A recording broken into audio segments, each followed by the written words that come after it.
Hannah Cole stood frozen in her classroom, staring at the television screen mounted in the teacher's lounge. The man on the news, the one announcing a $50 million education initiative, was wearing the same gentle smile he'd given her over coffee just 3 days ago. Lucas Gray, the modest man who'd fixed her fence, who'd brought secondhand books to her students, who'd never once mentioned the word CEO. Her coffee cup slipped from her fingers, shattering across the linoleum floor. Everything she thought she knew about him was a lie. Or was it? Want to know how a literature teacher fell for a hidden millionaire? Stay until the end, hit that like button, and comment what city you're watching from so I can see how far this story travels. The rain came down in sheets that October evening, turning the streets of Riverside into rivers of reflected neon and headlights.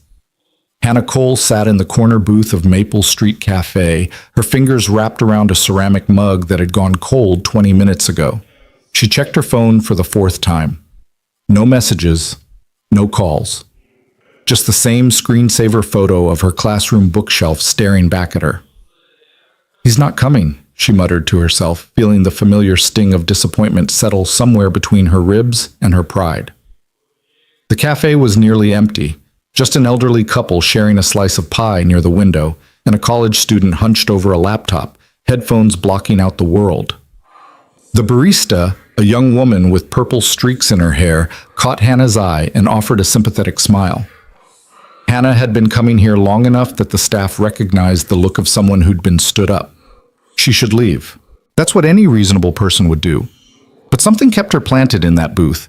Maybe the same stubborn hope that had convinced her to say yes to this blind date in the first place. Her best friend Rachel had set the whole thing up. "You need to get back out there," Rachel had insisted, practically forcing Hannah's phone into her hand to confirm the date. "It's been 2 years since David." 2 years, Hannah. You can't spend the rest of your life hiding behind lesson plans and book reports. Hannah had wanted to argue, to explain that she wasn't hiding, she was healing. There was a difference. But Rachel had that look in her eyes, the one that said she wouldn't take no for an answer, so Hannah had agreed. 1 date, 1 cafe, 1 hour of her life. What was the worst that could happen? The door chimed, sending a gust of cold air and rain into the warm cafe. Hannah looked up and her breath caught. The man who walked in was nothing like she'd expected. He wasn't polished or put together. His coat was worn at the elbows, a dark gray that had probably been black years ago. His jeans were clean but faded, and his shoes, old work boots, left wet prints on the hardwood floor. He had dark hair that curled slightly at the ends, damp from the rain, and eyes that seemed to take in everything without rushing to judgment. He spotted her immediately, as if he'd known exactly where to look, and something flickered across his face, relief maybe, or recognition. He approached her table with measured steps, not confident, but not uncertain either. "Hannah?" His voice was low, quieter than she'd expected. "I'm Lucas. Lucas Gray. I'm so sorry I'm late. The bus broke down on 5th Avenue and I had to walk the last 6 blocks. Hannah blinked. The bus. When was the last time she'd met someone who took public transportation by choice? In her limited dating experience since David, most men showed up in cars they couldn't quite afford, wearing watches they'd probably bought on credit, talking about jobs that sounded more impressive than they actually were. "It's okay," she heard herself say, gesturing to the seat across from her. "I was starting to think you weren't coming." Lucas slid into the booth, shrugging out of his wet coat and draping it over the back of the seat. Up close, she could see the lines around his eyes, the kind that came from smiling or squinting into sunlight. He looked tired, but not in a defeated way. More like someone who'd worked a long day and still had the energy to show up. "I wouldn't do that," he said simply. "If I say I'm going to be somewhere, I'm there, even if I have to walk through a monsoon." The corner of Hannah's mouth lifted. "Is that what this is? A monsoon?" In Seattle, maybe this would be a drizzle. But here in Riverside, this is definitely a monsoon. He smiled, and it reached his eyes, creating little creases that made him look younger and older at the same time. The barista appeared at their table, her purple hair slightly damp from having stepped outside for a smoke break. "What can I get you?" Lucas glanced at Hannah's cold coffee. "What are you drinking?" "Just a regular coffee, black." He turned to the barista. "I'll have the same." And could we get 2 slices of whatever pie you recommend? Apple crumb is fresh out of the oven. Perfect. When the barista left, Hannah studied the man across from her. He didn't fidget or check his phone. He didn't look around the cafe or seem uncomfortable with the silence that settled between them. He just sat there, present in a way that felt both unusual and comforting. So, Hannah said, folding her hands on the table, Rachel told me you work in education. What do you do exactly? Lucas's expression shifted slightly, something guarded crossing his features before settling back into openness. I work in education support, funding, resources, that kind of thing. It's not very exciting. I'm a literature teacher at Riverside High, Hannah offered, so I probably have a different definition of exciting than most people. What do you teach? American literature mostly, some creative writing electives. I've been there for 5 years now. Do you like it? The question was simple, but the way he asked it, like he genuinely wanted to know, like her answer mattered, made Hannah pause. When was the last time someone had asked her that? Not whether she had a good day or how work was going, but whether she actually liked what she did with her life. I love it, she said, and felt the truth of it settle in her chest. I love watching students discover a book that changes how they see the world. I love the moment when someone who hates reading finds the one story that makes them a reader. It's like being present for a small miracle every time it happens. Lucas leaned forward slightly, his attention focused entirely on her. That's not a small thing. That's everything. Something in his tone made Hannah's throat tighten. He wasn't flattering her or trying to score points. He meant it. The barista returned with their coffee and pie, setting the plates down with a practiced efficiency. Steam rose from the apple crumb, filling the air with cinnamon and sweetness. They ate in comfortable silence for a few moments, the kind of quiet that didn't need to be filled with meaningless small talk. Outside, the rain continued its steady assault on the streets, but inside the cafe, everything felt warm and safe.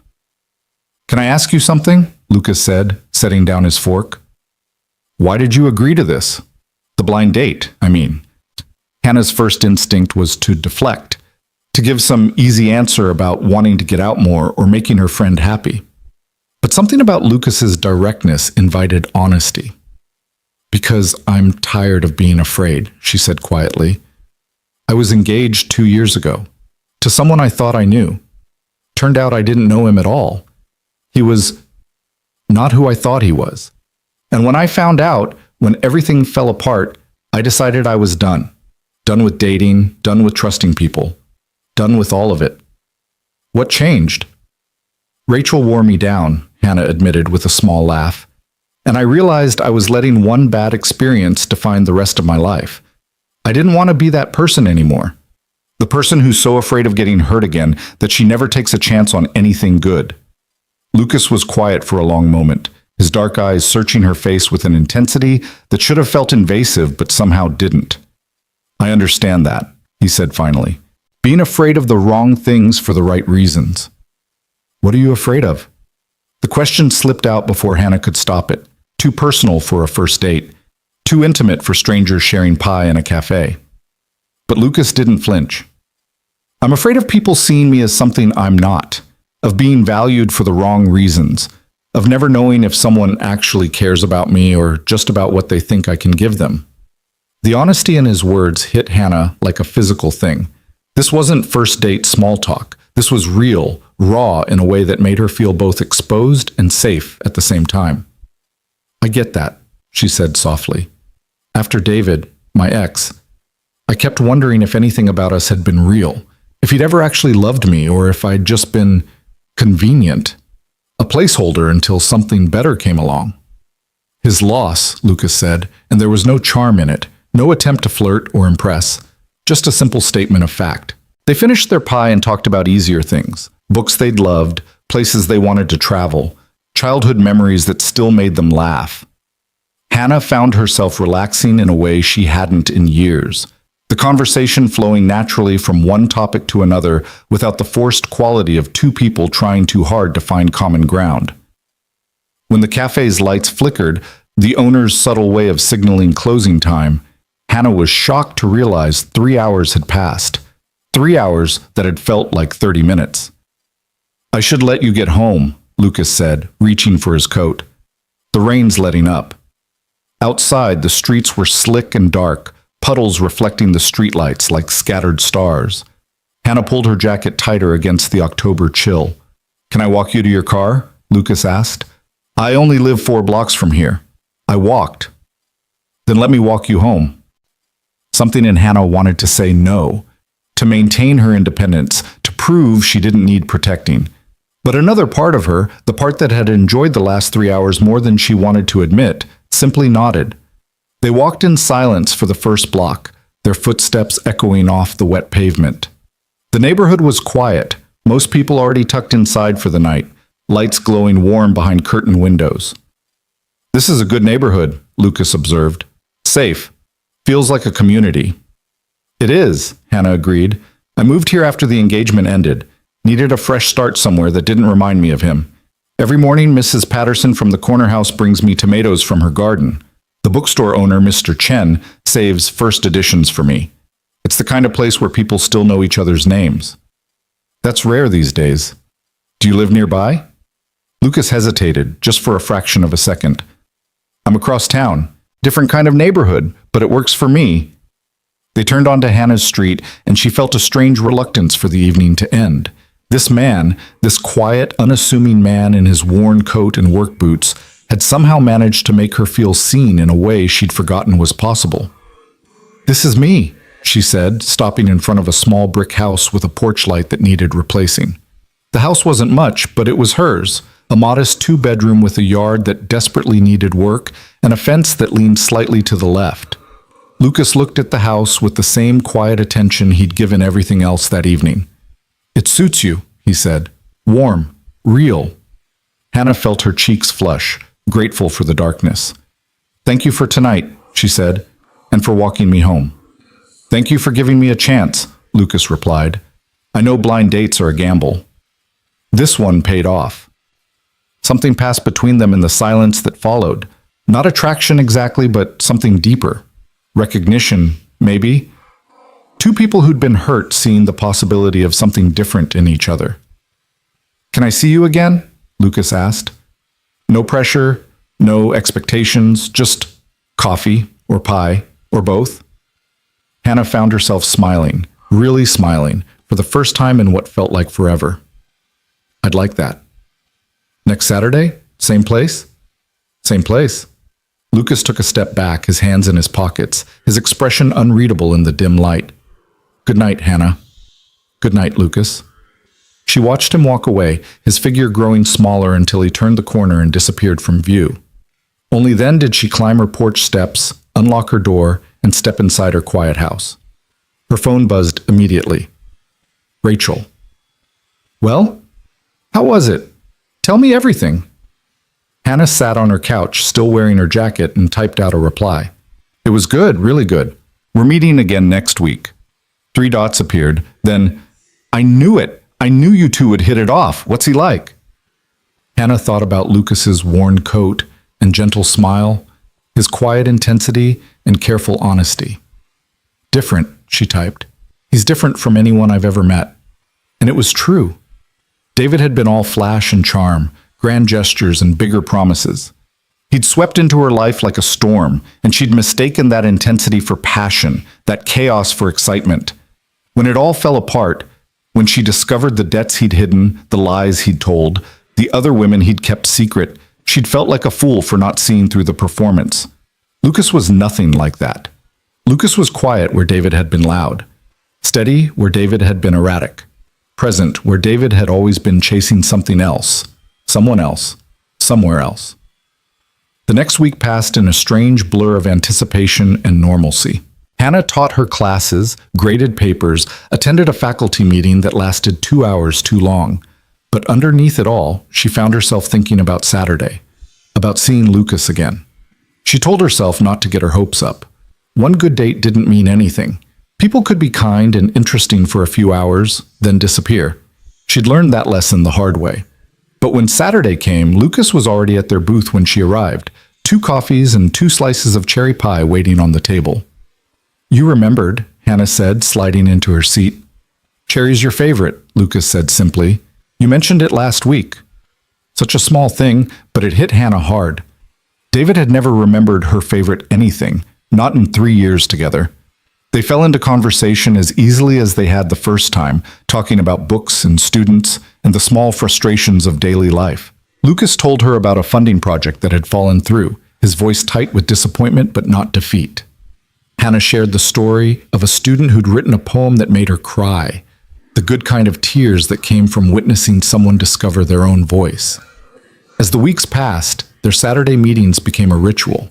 Same café, same booth, same easy conversation that somehow never felt repetitive or stale. Hannah found herself looking forward to those few hours all week, counting down the days like a teenager with a crush. But Lucas never pushed for more. He never suggested dinner at a fancier restaurant, or invited her to his place, or tried to turn their coffee dates into something more complicated.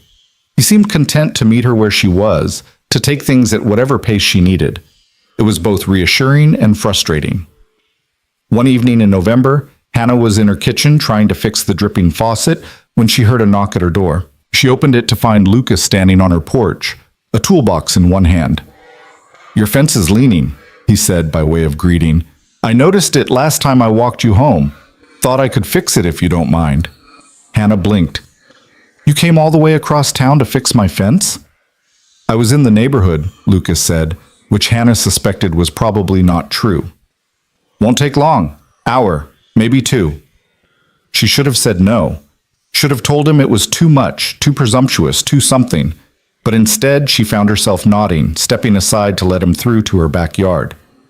She watched from the kitchen window as Lucas worked, his movements efficient and practiced. He'd changed out of his usual coat into a worn flannel shirt, and she could see the play of muscles in his shoulders as he hammered and leveled and adjusted. When he finished, the fence stood straight and sturdy, no longer listing to one side like a ship taking on water. "How much do I owe you?" Hannah asked as he packed up his tools. Lucas looked almost offended. "Nothing. I wanted to help." "Lucas, you can't just—" "Yes, I can," he said firmly. "Friends help each other. That's how this works." Friends. The word should have been comforting, but instead it left Hannah feeling oddly deflated.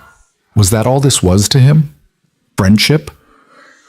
As if reading her mind, Lucas stepped closer, his dark eyes searching her face.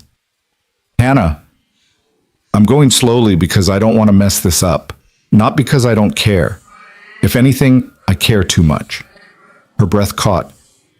"What does that mean?" "It means I've spent the last 2 months looking forward to Saturdays more than anything else in my life. It means when I'm at work, I'm thinking about what story I want to tell you next. It means I fixed your fence because I can't stand the thought of you worrying about something I could easily handle." He paused, his voice dropping lower. "It means I'm falling for you, and it terrifies me because I don't want to be just another person who disappoints you." Hannah felt tears prick her eyes. "You're not David." "I know. But I also know you've been hurt, and I'd rather take this slowly and build something real than rush in and risk losing you before we've even really started." She reached for his hand, lacing her fingers through his. They were rough with calluses, working hands that didn't match his vague description of office work and education support, but she didn't question it. Everyone had their secrets, their private corners they weren't ready to share. "Thank you," she whispered, "for being patient. For being you." Lucas squeezed her hand gently. "There's nowhere else I'd rather be." December brought cold winds and early darkness, the kind of winter that settled into your bones and made you crave fireplaces and hot chocolate. Hannah's students were restless with approaching winter break, their attention wandering from literature to thoughts of holidays and freedom. One afternoon, as she was erasing the whiteboard after her last class, there was a knock at her classroom door. She turned to find Lucas standing in the doorway, his arms full of boxes. "What are you doing here?" she asked, surprised and pleased to see him on a Wednesday instead of their usual Saturday. "Donations," he said, setting the boxes on her desk. "Books for your classroom library. I know you mentioned wanting to expand it, give the kids more options." Hannah opened the nearest box and gasped. Inside were dozens of books, new releases, classics, young adult fiction, poetry collections. Some still had their price tags attached, showing figures that made her dizzy. Lucas, this is too much. These must have cost a fortune. He shrugged, uncomfortable with her gratitude. I know people. Got them at a discount. And education is important. Kids should have access to books that matter. She wanted to argue, to insist he return them, but the thought of her students' faces when they saw these books stopped her. So instead, she walked around the desk and hugged him, feeling him stiffen with surprise before his arms came around her. Thank you, she murmured against his shoulder. This means everything. They stayed like that for a long moment, holding each other in the empty classroom as winter light faded through the windows. When they finally pulled apart, Hannah thought Lucas might kiss her, saw the intention flicker across his face, but instead, he just brushed a strand of hair from her eyes and smiled. I should let you get home, he said softly. Stay, Hannah heard herself say. Help me sort these books. We can order pizza. Lucas's smile widened. Okay. They spent the evening organizing the books by genre and reading level, arguing good-naturedly about whether certain titles belonged in fiction or literary fiction, whether dystopian novels should be shelved with science fiction or stand alone.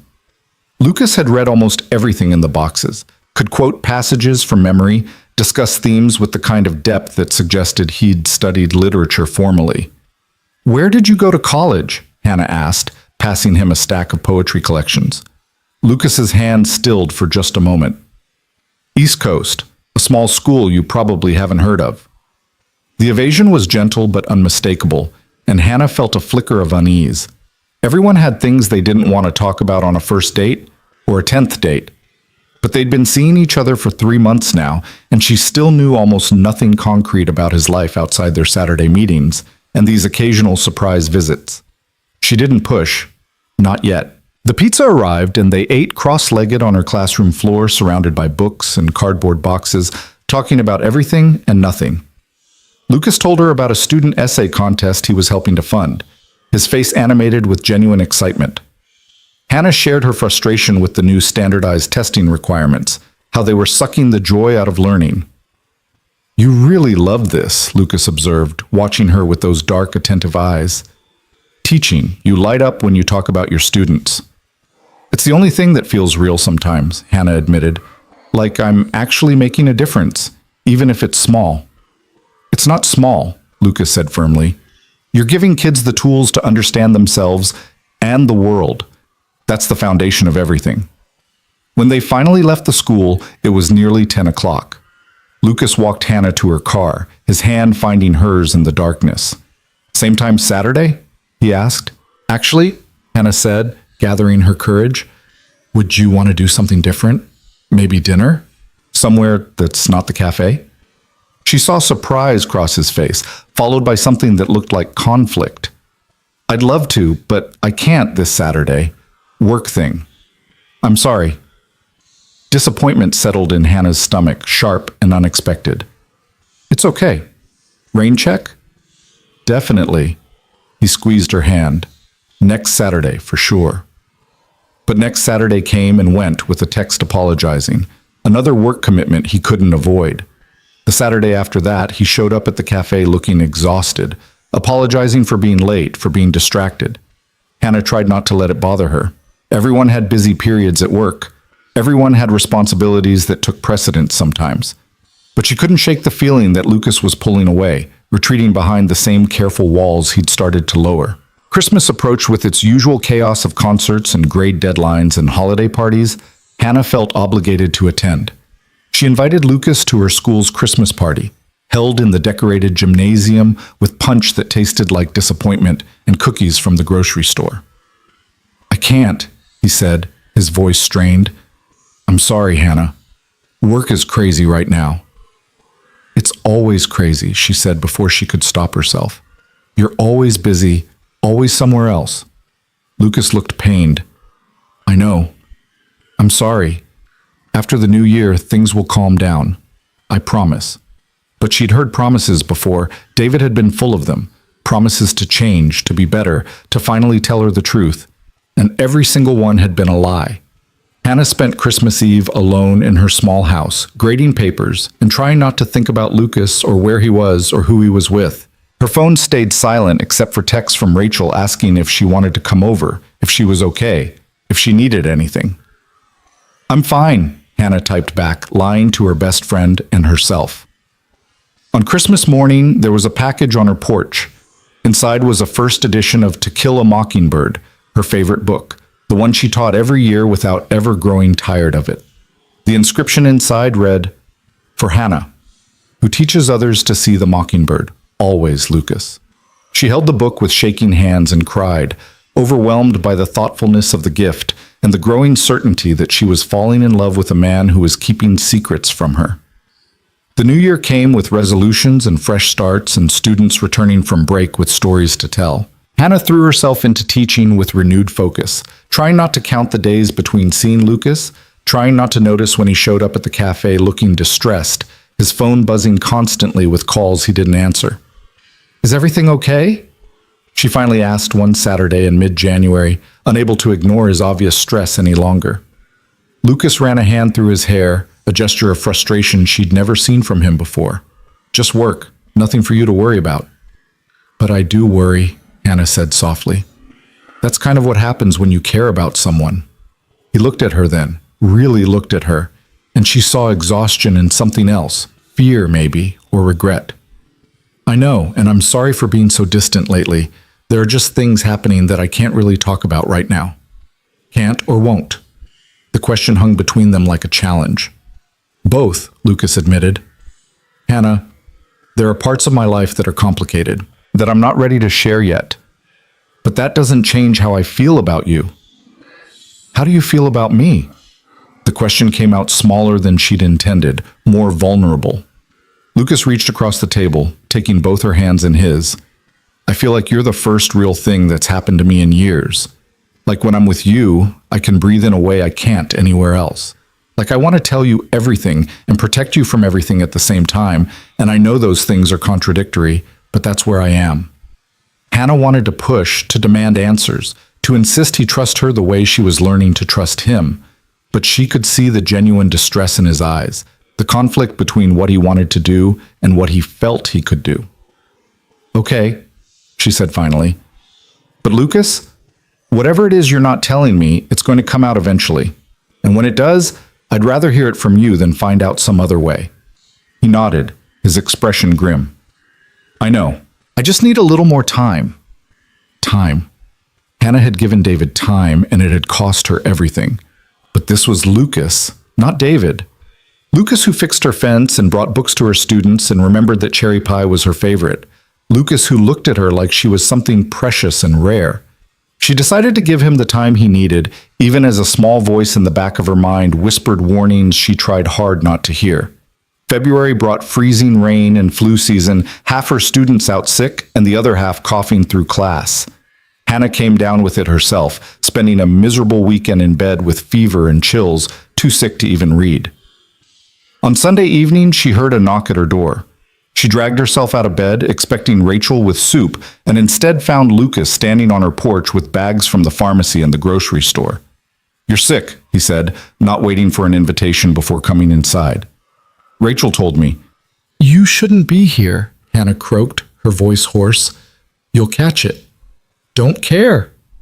Lucas started unpacking. Medicine, soup, juice, tissues, the kind of care package that showed he'd actually thought about what a sick person might need. "When's the last time you ate?" "I don't remember." He disappeared into her kitchen, and she heard cabinet doors opening, pots clanging, water running. 20 minutes later, he appeared with a bowl of chicken soup, made from scratch with vegetables he'd brought and chicken he'd somehow produced from her sparse kitchen.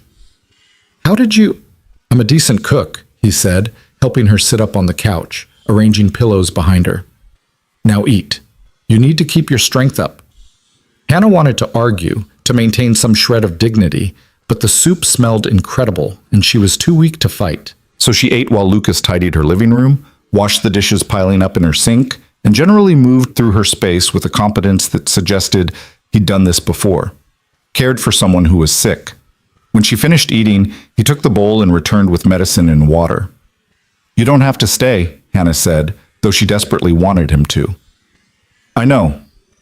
Lucas sat on the edge of the couch, his hand cool against her fever-warm forehead. But I'm going to anyway. He stayed all evening, reading aloud from one of her books when she was too tired to focus on the television, bringing her water and medicine when her fever spiked, never once complaining or acting like he'd rather be anywhere else. Somewhere around midnight, Hannah drifted into a restless sleep, and when she woke in the early morning hours, disoriented and tangled in blankets, Lucas was still there, asleep in the armchair across from the couch, his long frame folded uncomfortably in a space too small for him. Something in Hannah's chest cracked open at the sight. This man, who kept so many secrets, who held so much of himself back, had stayed, had taken care of her without expecting anything in return. She fell back asleep thinking maybe, just maybe, she'd been wrong to doubt him. By Monday, Hannah felt well enough to return to school, though she kept a box of tissues on her desk and dismissed class 5 minutes early, too exhausted to make it through the full period. Lucas texted her that evening. Feeling better? Yes. Thank you for yesterday. You didn't have to do that. I wanted to. That's what people do when they care about each other. Hannah stared at her phone, at those simple words that meant everything and nothing at the same time. She typed and deleted 3 different responses before settling on, "Have dinner with me this weekend. My place, let me thank you properly." The 3 dots appeared and disappeared several times before his response came through. "I'd love that." Saturday evening, Hannah cooked for the first time in months, making lasagna from a recipe her grandmother had taught her years ago. She cleaned her house, put fresh flowers in a vase, changed her outfit 3 times before settling on jeans and a simple sweater that Rachel insisted made her eyes look striking. Lucas arrived exactly on time, carrying a bottle of wine and looking nervous in a way she'd never seen him before. "You didn't have to bring anything," Hannah said, taking the wine. "My mother raised me better than to show up empty-handed." They ate at her small kitchen table, conversation flowing easily despite the new intimacy of the setting. Lucas complimented her cooking with genuine appreciation, asked about her students, told her about a literacy program he was trying to get funded. After dinner, they moved to the living room with the wine, sitting close together on the couch, close enough that Hannah could feel the warmth of him, smell the clean scent of his soap. "Lucas," she said softly, setting down her wine glass. "Can I ask you something?" "Anything." "Why me?" He looked confused. "What do you mean?" "I mean, you could be with anyone. Someone more exciting, more accomplished, more..." She struggled to find the words. "More something, but you keep showing up here, keep spending time with a small-town literature teacher who lives in a house with a fence that leans and a porch light that flickers. Why?" Lucas set down his own glass, turning to face her fully. The look in his eyes was intense, almost fierce. "Because you're real," he said. "Because when you talk about your students, you light up like they're the most important thing in the world. Because you read poetry for pleasure, and you cry at beautiful writing, and you believe that stories matter, that they can change lives. Because you've been hurt, and you're still brave enough to try again. Because when I'm with you, I don't have to be anyone except exactly who I am." He reached up, cupping her face gently. "I've spent so much of my life being what other people needed me to be, meeting expectations, playing roles. With you, I can just be. Do you know how rare that is? How precious?" Hannah felt tears sliding down her cheeks, though she couldn't have said exactly why she was crying. "I feel the same way," she whispered. "When I'm with you, I'm not the woman whose engagement fell apart, not the teacher who has to be strong for her students, not the friend who needs to be fixed. I'm just Hannah, and that's enough." "It's more than enough," Lucas said, his thumb brushing away her tears. "It's everything." When he kissed her, it was gentle and careful, and full of all the things they'd been holding back for months. Hannah kissed him back, her hands finding their way into his hair, feeling him pull her closer until there was no space left between them. They stayed on that couch for hours, kissing and talking and kissing some more, the kind of evening that felt suspended outside of time, perfect and fragile and real. When Lucas finally left, sometime after 2 in the morning, Hannah stood on her porch watching his figure disappear into the darkness, her lips still tingling, her heart fuller than it had been in years. She went to bed happy, thinking that maybe this was it. Maybe this was the beginning of something that could last.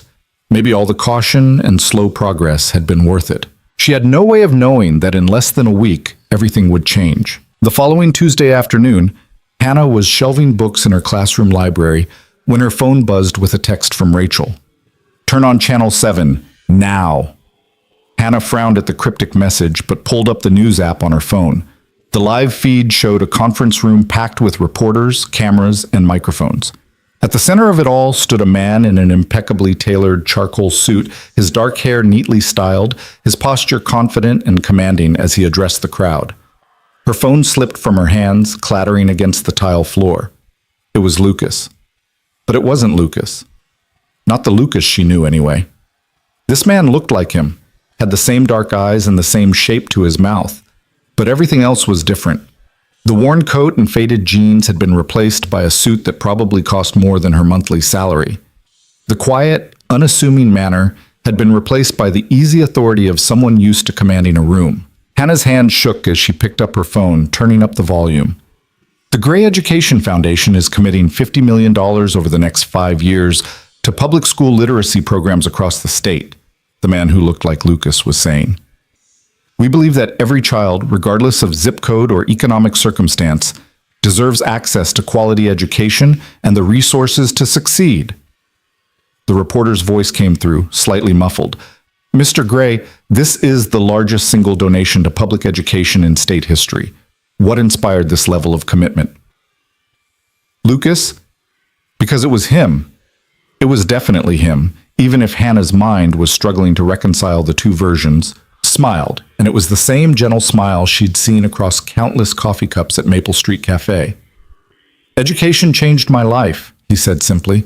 "I want to make sure it has the chance to change other lives too. That's what this is about, giving kids opportunities they might not otherwise have."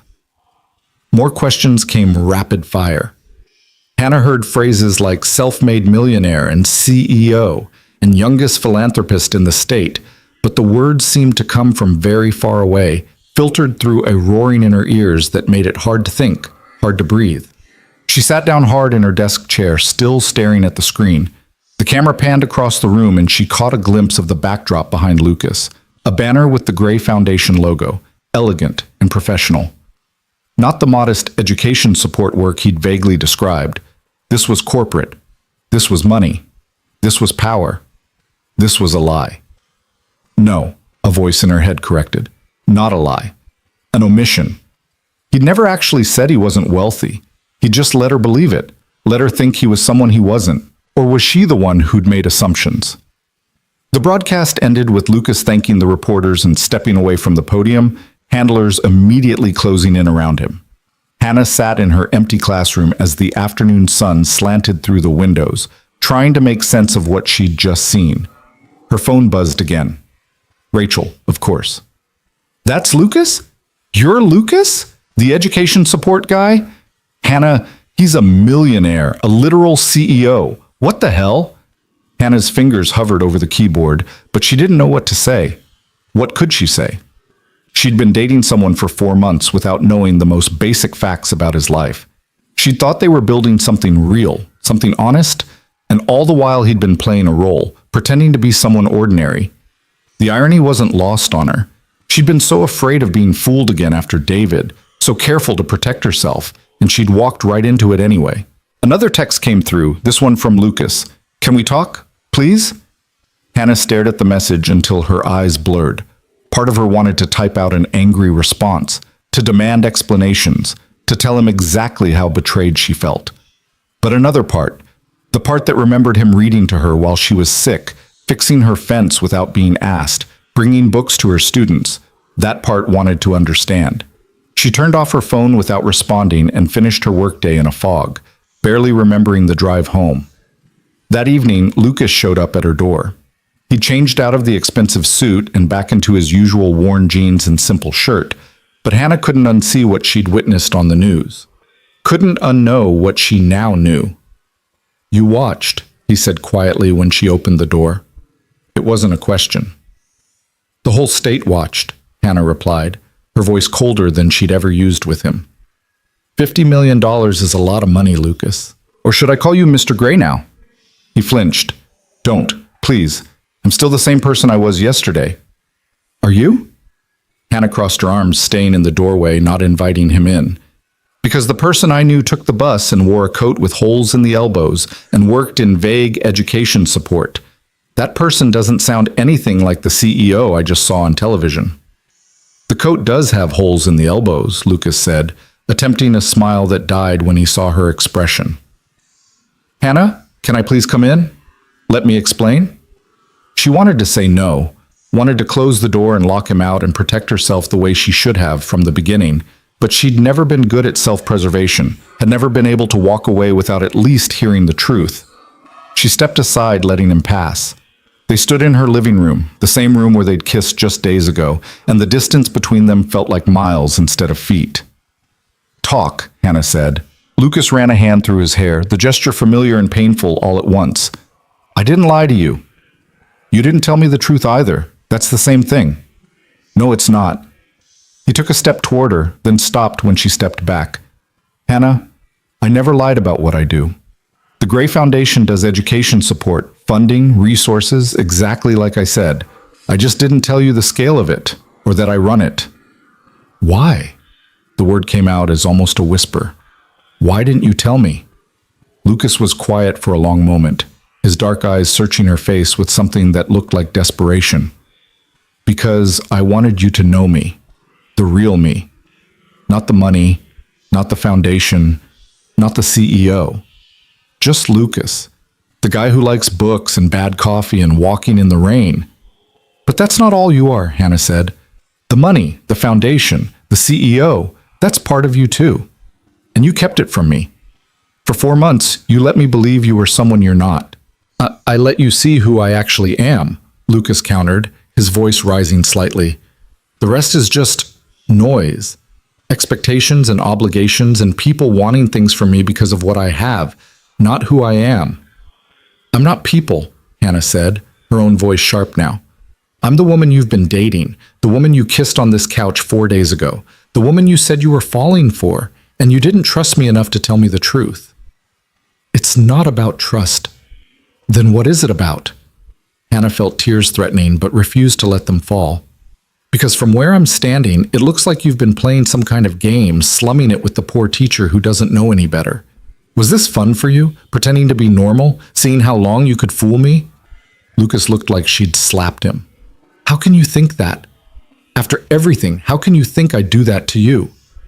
Because I don't know what else to think. Hannah's voice broke. I don't know you, Lucas. I thought I did, but I don't. The man I've been falling for doesn't exist. He was just a character you were playing. That's not true. Lucas moved toward her again, and this time Hannah didn't back away.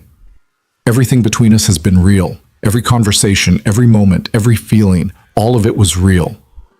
But based on a lie of omission, Hannah said, you let me make assumptions. You showed up in old clothes and talked about taking the bus and never once corrected me when I clearly thought you were just regular. Someone like me. I am like you, Lucas insisted. The money doesn't change who I am inside.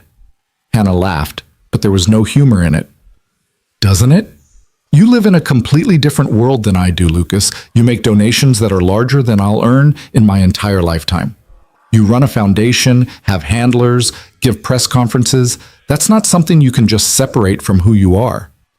I know it's a lot to process. It's not about processing, Hannah interrupted.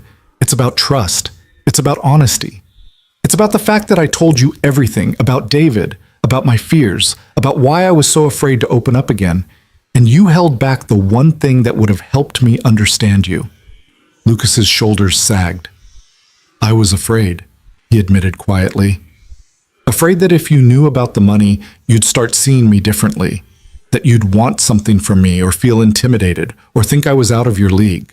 I've had relationships before where the money was all they cared about, where I was just a means to an end. So you lied to protect yourself, Hannah said. And in the process, you became exactly like the person who hurt me. David lied too. He had his reasons too. In the end, it didn't matter why he lied. It only mattered that he did. I'm not David, Lucas said firmly. No, you're worse. The words came out harsh and immediate, and Hannah saw them land like physical blows. David lied about debts and affairs. You lied about your entire life, your identity, who you are in the world. I didn't. Lucas stopped, his jaw clenching. You're right. I should have told you. I wanted to, so many times.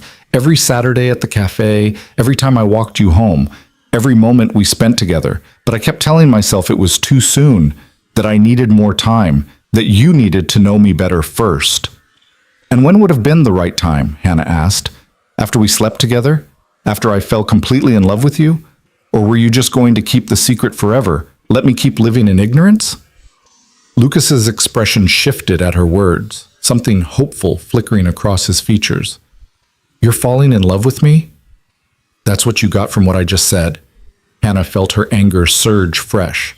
That's what matters to you right now? Yes, Lucas said simply. Because if you're falling in love with me, then what we have is real. The money doesn't matter. The foundation doesn't matter. What matters is us and how we feel about each other. How can you not see that those things do matter? Hannah pressed her hands to her temples, feeling a headache building. Your life is completely different from what I thought. You have responsibilities and pressures and a whole existence I know nothing about. How am I supposed to fit into that? How are we supposed to build something real when I don't even know the basic facts about your daily life? You know the important things, Lucas argued. You know I care about education.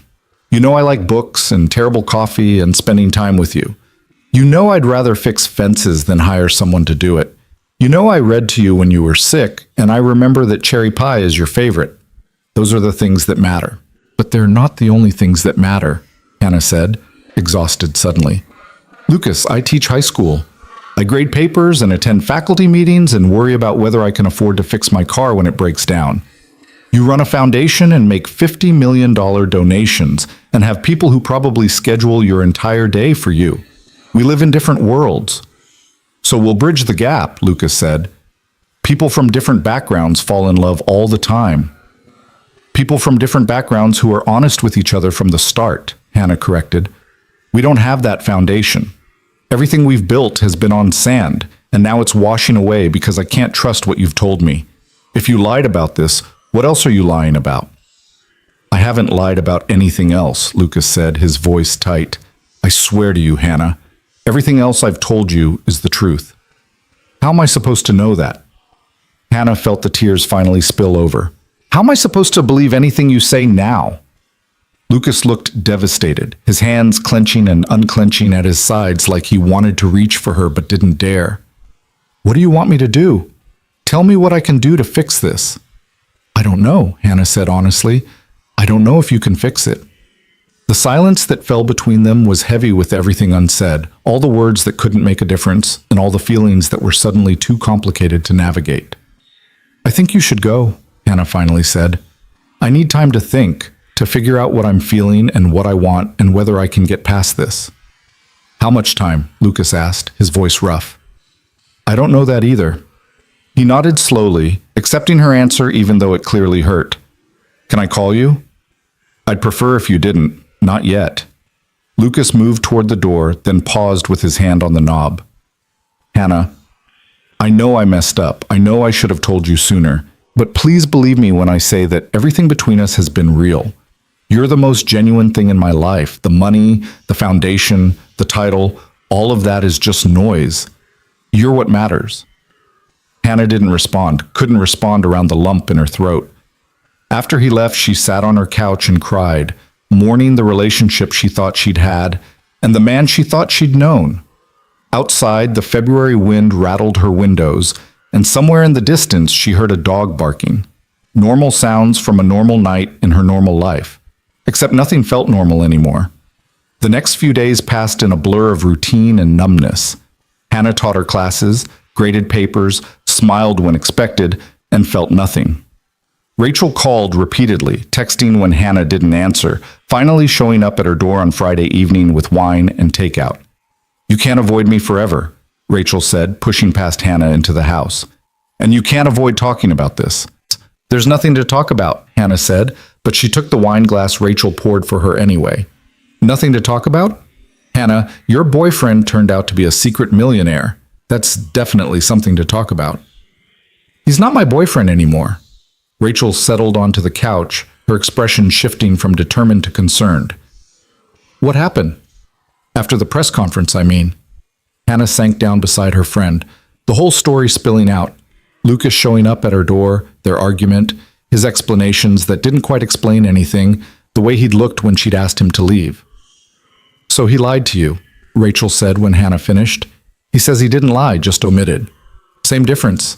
Rachel took a sip of wine. But Hannah, can I play devil's advocate for a minute? Do I have a choice? Not really. Rachel shifted to face her more fully. I get why you're hurt. I do. But try to see it from his perspective. He's rich, probably has people trying to use him all the time. He meets you and you're real and genuine and you like him for him, not for his money. Why would he want to ruin that? By trusting me, Hannah said. By being honest. Even if being honest meant risking losing you?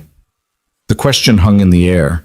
Hannah wanted to say yes, that honesty was always the right choice, that trust was non-negotiable. But she also remembered how carefully she'd guarded her own heart, how long it had taken her to open up to Lucas, how many tests she'd put him through without even realizing it. I told him about David, Hannah said quietly, about being afraid to trust again, and he still didn't tell me. That's what hurts most. He knew how important honesty was to me, and he kept this massive secret anyway. Maybe that's exactly why he didn't tell you, Rachel suggested gently. You'd already been burned by someone who lied about money. Maybe he was afraid you'd assume he was the same. That's not fair to me. No, it's not, Rachel agreed. But fear isn't fair. It makes us do stupid things, make bad choices, protect ourselves at the expense of other people. You know that better than anyone. Hannah did know. She'd been making fear-based choices for 2 years, keeping people at arm's length, testing their loyalty, waiting for them to disappoint her so she could say she'd been right to not trust. I don't know what to do, she admitted. Part of me wants to forgive him, to try to work through this. But another part is just so angry and scared. Scared that this is who he really is, someone who keeps secrets, who doesn't trust me enough to be honest. Or maybe he's someone who made a mistake, Rachel offered. Someone who was trying to protect something good and ended up hurting it instead. That doesn't make it right, but it does make it human. Hannah's phone buzzed. Another text from Lucas, the 10th since Tuesday night. She'd read them all without responding, watching his messages shift from explanatory to apologetic to simply worried. This one read, I miss you. I miss talking to you. I miss knowing you're thinking about me on Saturdays. I know I don't have the right to ask, but please, just let me know you're okay. He's persistent, Rachel observed, reading over Hannah's shoulder. He fixed my fence without being asked and brought books to my students, Hannah said. Persistent is kind of his thing. Those are pretty boyfriend things to do, rich or not. Hannah set down her phone, staring at the blank television screen. Rachel, how do I know this is real? How do I know he actually cares about me and this isn't just some experiment or game? You don't, Rachel said honestly. You can't know for sure. That's what makes relationships scary. You have to trust without guarantees. But Hannah, I saw you with him. I saw how you lit up when you talked about your coffee dates, how happy you were after he took care of you when you were sick. Whatever his bank account looks like, those feelings were real. Feelings aren't enough, Hannah said, not without trust. No, Rachel agreed. But trust can be rebuilt, if both people want it badly enough. The question was whether Hannah wanted it badly enough to do the hard work of rebuilding what had been broken. Whether Lucas's mistake was forgivable, or whether it was a fundamental flaw that would always be there, a crack in the foundation that would eventually bring everything down. She didn't have an answer. The weekend came and went. Hannah stayed home, avoiding the cafe where she'd spent so many Saturday afternoons with Lucas, avoiding the places in her neighborhood where she might run into him, avoiding everything that reminded her of what she'd lost. On Monday, she returned to school to find another delivery waiting in her classroom. Not books this time, but a letter, handwritten on simple paper and sealed in an envelope with her name on it. Hannah's hand shook as she opened it. Dear Hannah, it began in Lucas's familiar handwriting. I know you asked for space, and I'm trying to respect that. But I need you to understand something. I need you to know the whole truth, not because I think it will fix what I broke, but because you deserve to have all the information. I grew up poor. Not struggling middle class poor, but eating cereal for dinner because that's all we had, poor. My mother worked 3 jobs to keep us housed and fed, and even then we were one emergency away from homelessness. Books were my escape. The library was free, and I could lose myself in stories of better lives, bigger worlds. When I was 15, a teacher noticed me reading in the cafeteria during lunch because I couldn't afford to buy food. She started a tutoring program specifically so she could pay me to help other students, which meant I could eat without it being charity. That teacher changed my life. She saw me, really saw me, when I'd spent years feeling invisible. I got a scholarship to college, worked my way through, started a company right out of school that happened to be in the right place at the right time. By the time I was 30, I had more money than I'd ever imagined possible. And suddenly, everyone could see me. But they didn't see me. They saw the money. I got engaged 5 years ago to a woman I thought I loved, thought she loved me. When I sold my first company and temporarily had cash flow problems during the transition, she left. Didn't even have the decency to tell me to my face, just a note on the kitchen counter saying she couldn't handle the uncertainty. 2 months later, when the sale went through and I had more money than ever, she wanted to come back. Said it had all been a misunderstanding. That's when I realized she'd never loved me. She'd loved what I could give her, what I represented. The stability, the lifestyle, the status. And I swore I'd never let that happen again. When I met you, you didn't know who I was. You liked me anyway. The real me, the one who reads poetry and fixes fences and prefers walking in the rain to driving. You saw me the way that teacher saw me all those years ago, as a person worth knowing regardless of external circumstances. I should have told you the truth sooner. You're right about that. But Hannah, I was terrified. Terrified that if you knew about the money, everything would change. That you'd start questioning whether your feelings were real or start treating me differently, or worse, that you'd stay with me for the wrong reasons. I know that's not an excuse. I know I hurt you by keeping this from you, and I know trust is earned, not demanded. I don't expect you to forgive me. I don't even know if I deserve your forgiveness, but I needed you to know why. Not to justify what I did, but to help you understand. You asked me once why I chose you. The answer is simple. Because you chose me first, before you knew there was anything to gain. That's more precious to me than any amount of money. I'm not asking for anything. I just wanted you to have the whole story. You deserve that much. Always, Lucas. Hannah read the letter 3 times, tears streaming down her face by the second read.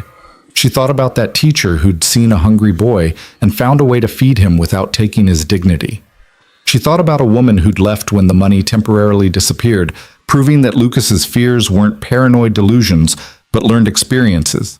She thought about her own reaction to discovering his wealth, the immediate assumption that he'd been playing her, that the relationship had been a game. Had she done exactly what he'd been afraid she'd do? Made the money the most important thing instead of the person? But no, she decided. His fear didn't justify his deception. His past didn't give him the right to make decisions for her, to choose what information she could handle and what she couldn't. Still, the letter complicated things, made Lucas more human, more understandable, more forgivable.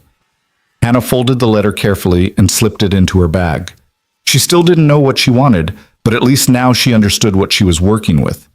The following Saturday, she found herself at Maple Street Café without consciously deciding to go there. Muscle memory, maybe, or hope. She ordered her usual coffee and cherry pie and sat in their booth, the one they'd claimed as theirs over months of conversations and laughter. Lucas didn't show up. She hadn't expected him to, but part of her had hoped anyway. She was halfway through her pie when her phone rang. Unknown number. Hello? Hannah Cole? The voice was professional, female, vaguely familiar. Yes? This is Jennifer Walsh from Channel 7 News. I'm working on a follow-up story about the Gray Foundation's donation, and I understand you're romantically involved with Lucas Gray. I was hoping you might be willing to comment. Hannah hung up without responding, her heart pounding. She stared at her phone as if it had betrayed her. It rang again. Different number, same request. Then again. And again. By the time she made it home, she had 7 voicemails from various news outlets and 3 emails from reporters who'd somehow gotten her contact information. Her hand shook as she texted Lucas. "Why are reporters calling me?" His response came immediately. "What? Who?" "Hannah, I didn't tell anyone about you. I've kept our relationship completely private." "Well, someone told them." "I'm going to find out who. I'm so sorry." Hannah turned off her phone and sat in the silence of her house, feeling her private life spiraling into something public and invasive. She'd wanted a quiet life, a simple life. This was neither of those things. The next morning, she woke to find photographers outside her house, actually outside her house, with cameras and questions and an aggressive curiosity that made her feel violated. She called in sick to school, unable to face the drive through that gauntlet. Then she called Lucas. He answered on the first ring. "Hannah." "Make them go away," she said, her voice breaking. "Please, Lucas, make them go away." "I'm already on it," he said, and she could hear the fury in his voice. "My lawyer is sending cease and desist letters. I'm putting out a statement asking for privacy. Hannah, I'm so sorry.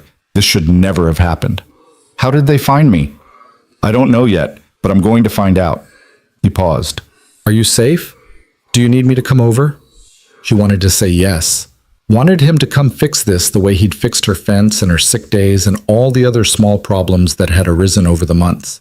But this wasn't a small problem, and she couldn't let him solve it for her. "No," she said. "Just handle the press." "I will, I promise." She hung up and peered through her curtains at the reporters still camped on her lawn. This was Lucas's world, invasive, public, constantly scrutinized, and she'd gotten a taste of it after just one news conference. What would her life look like if she actually stayed with him? If their relationship became official, permanent? The thought terrified her. By evening, the reporters had dispersed.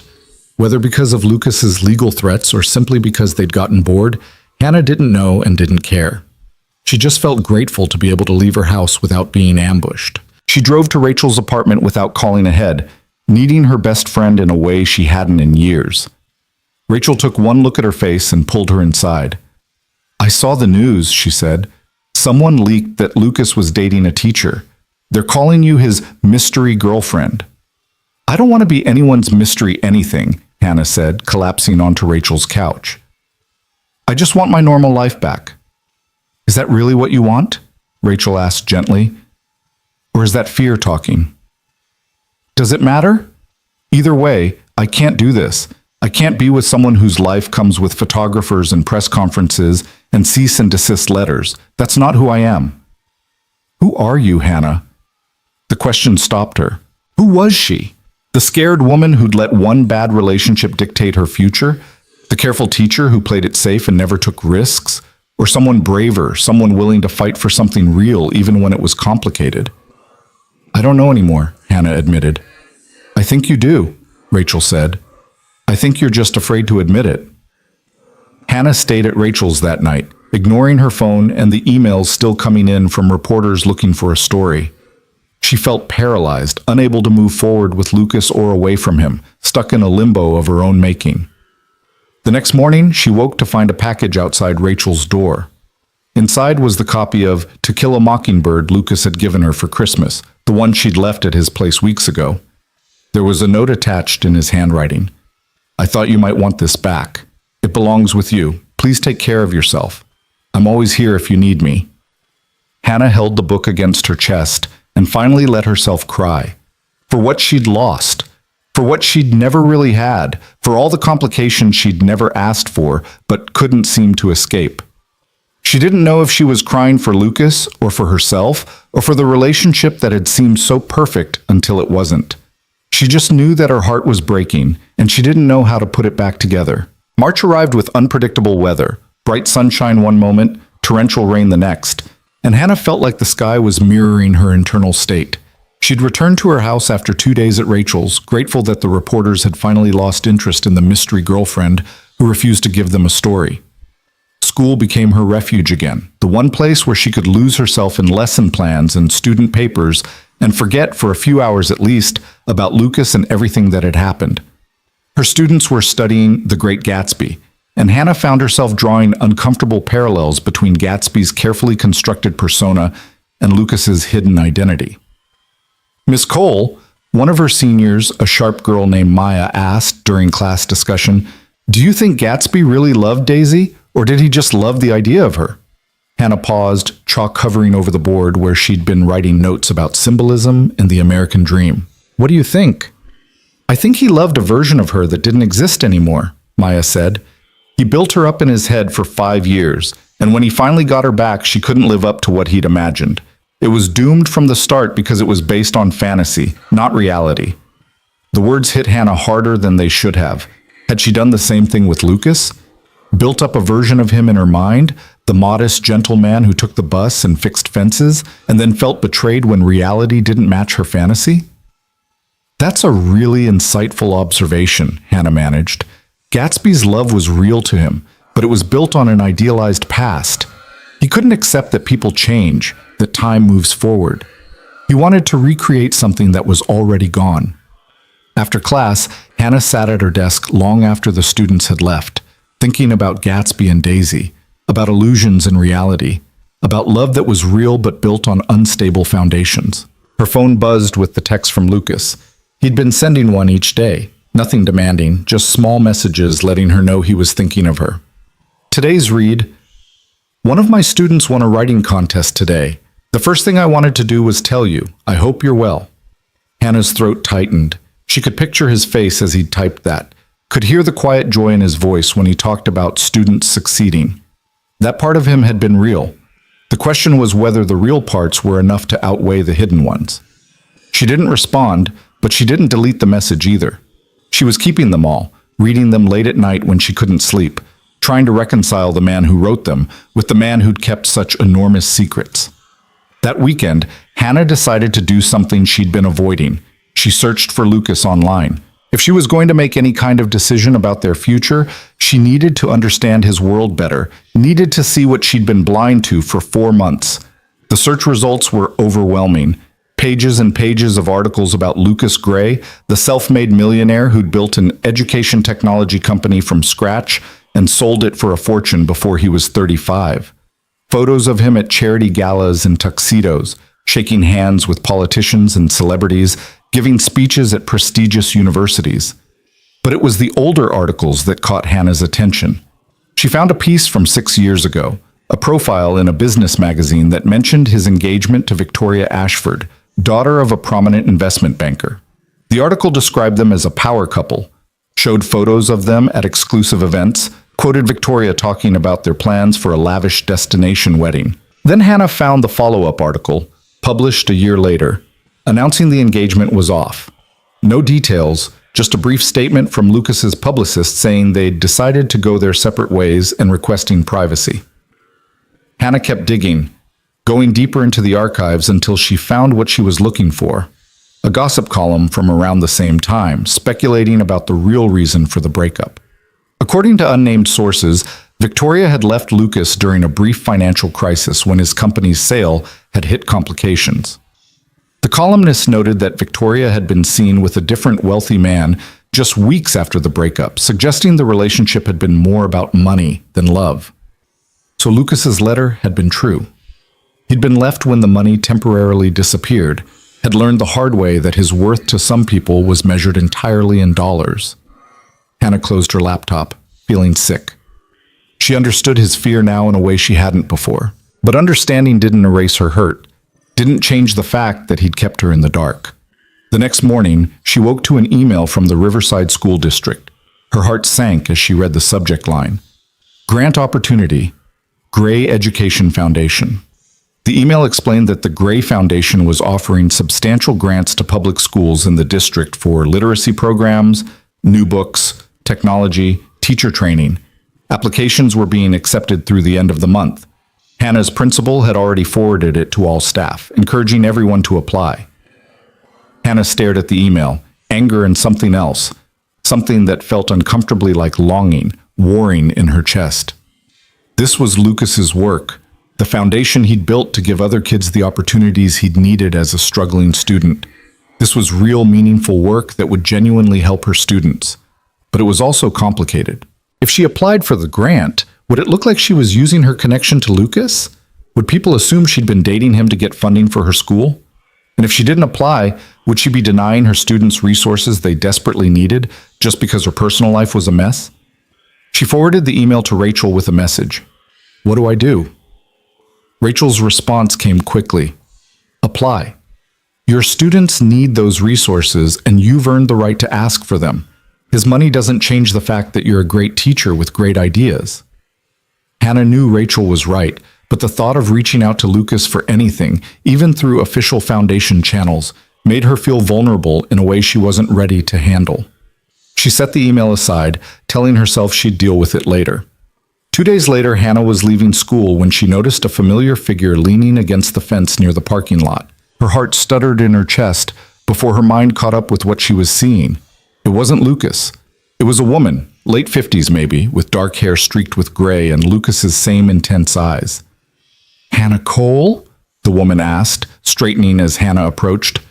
Yes, Hannah said warily, her keys clutched tight in her hand.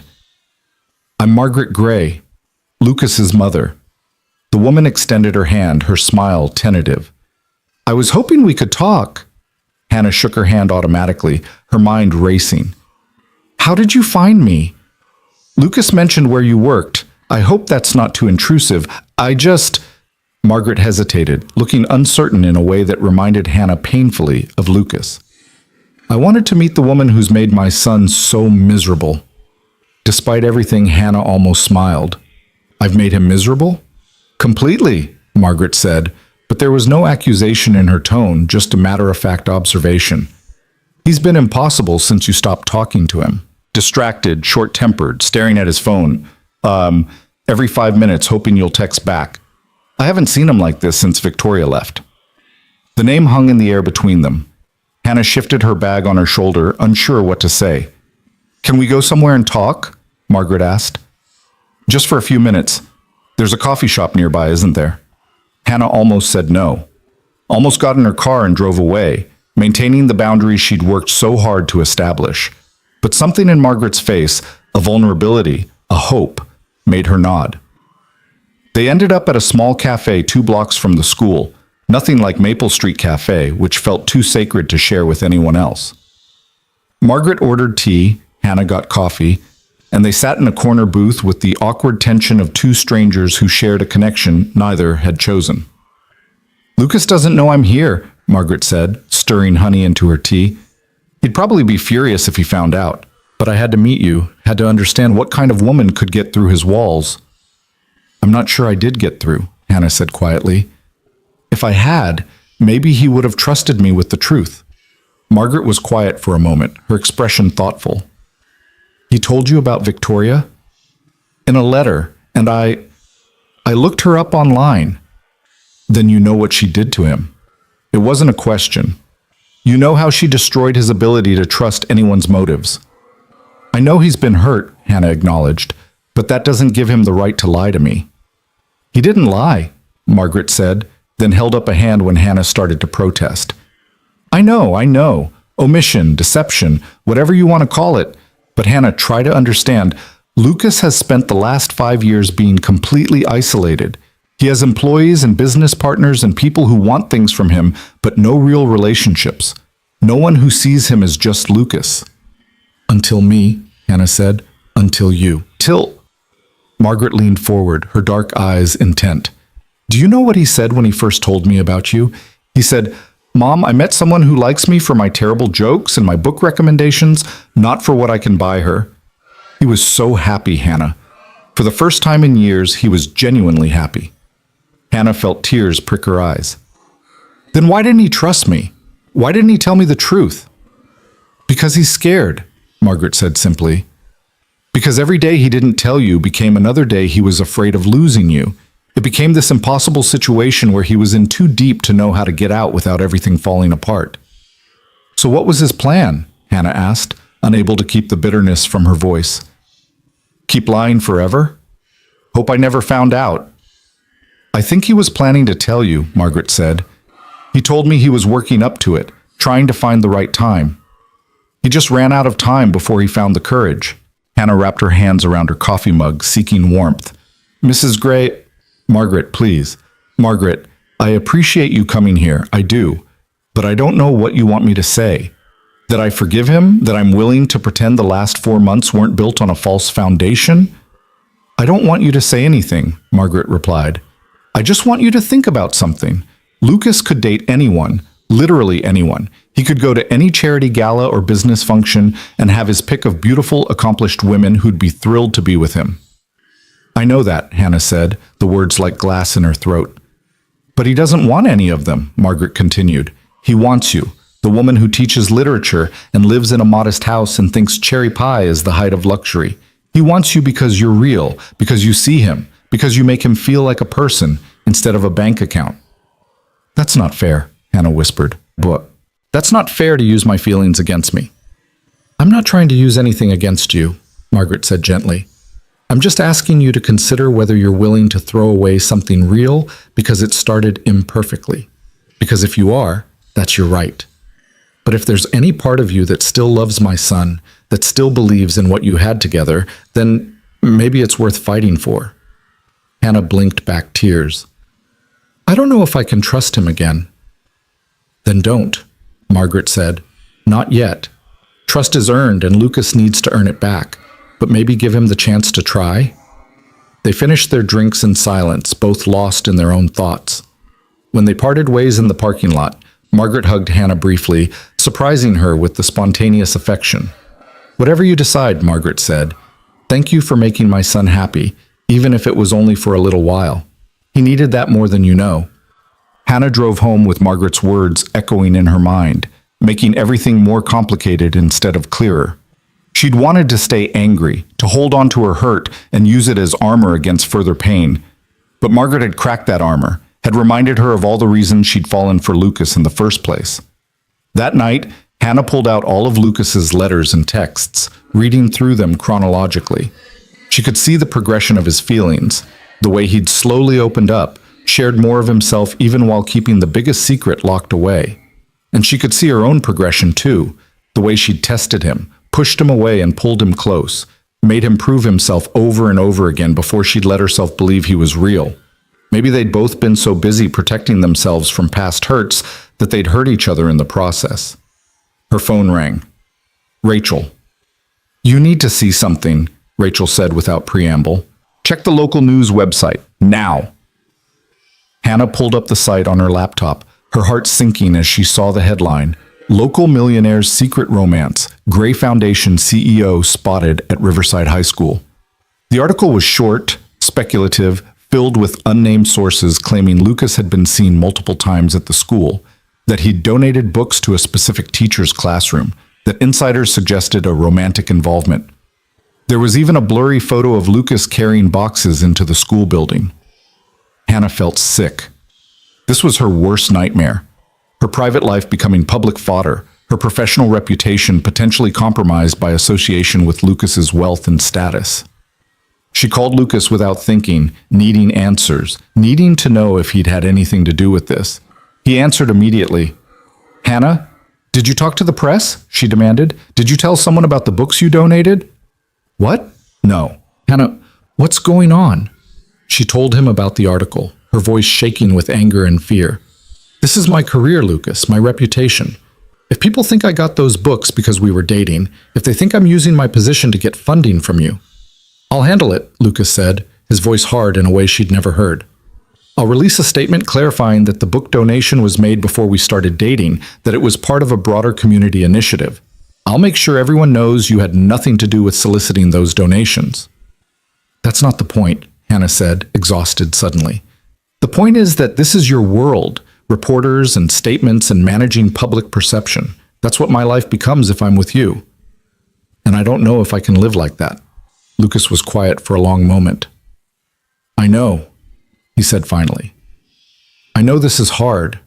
I know it's not what you signed up for. But Hannah, please don't make a decision based on one article by a bored reporter looking for a story. It's not just one article, Hannah said. It's everything. The press conference, the photographers at my house, your mother showing up at my school. My mother, what? Lucas sounded genuinely shocked. She came to see me yesterday, wanted to talk about us. Lucas let out a long breath. I'm sorry. She shouldn't have done that. I'll talk to her. She was actually really kind, Hannah admitted. But Lucas, don't you see? Even the people in your life don't operate like normal people. Your mother doesn't just call to arrange a coffee date. She ambushes me after school. You can't just send flowers to apologize. You have to send cease and desist letters to reporters. Everything is bigger, more complicated, more public. So what are you saying? Lucas's voice was tight, controlled. That you can't be with me because I have money? Because my life is too different from yours?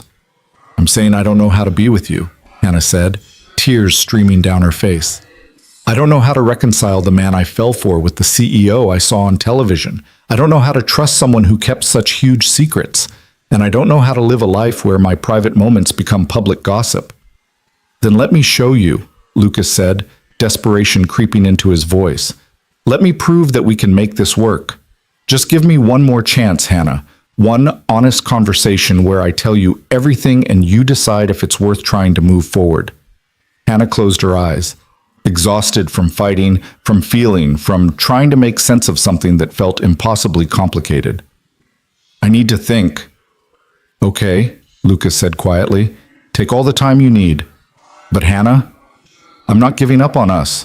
Not unless you tell me there's absolutely no hope, that you can't ever see yourself trusting me again. Unless you say that, I'm going to keep believing we can fix this. After they hung up, Hannah sat in silence, Lucas's words echoing through her mind. The truth was, she didn't know if there was hope. She was angry and hurt and confused, but underneath all of that was a stubborn thread of love she couldn't seem to sever no matter how hard she tried. The next day at school, Hannah's principal called her into his office. She went prepared for the worst, ready to defend herself against implications that she'd used her relationship with Lucas to benefit her classroom. Instead, Principal Morrison smiled at her from behind his desk. I wanted to talk to you about the Gray Foundation grant opportunity. Hannah's stomach dropped.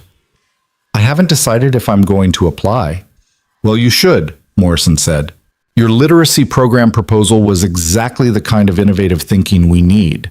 I'd like to support your application with a strong recommendation. Hannah blinked, confused. You're not concerned about the article? About my connection to Lucas Gray? Morrison waved a dismissive hand. I read the Foundation's statement this morning. They made it very clear that the book donation to your classroom was part of a community-wide initiative that predated any personal relationship, and that all grant applications will be evaluated blindly by an independent committee. Your connection to Mr. Gray won't help or hurt your chances. He put out a statement? Hannah asked. This morning. Very thorough, very professional. Seemed designed to protect your reputation as much as his own. Morrison leaned forward. Hannah, I don't know what's going on in your personal life, and frankly, it's none of my business. But I do know you're one of the best teachers in this school, and your students would benefit enormously from the kind of program you could build with foundation funding.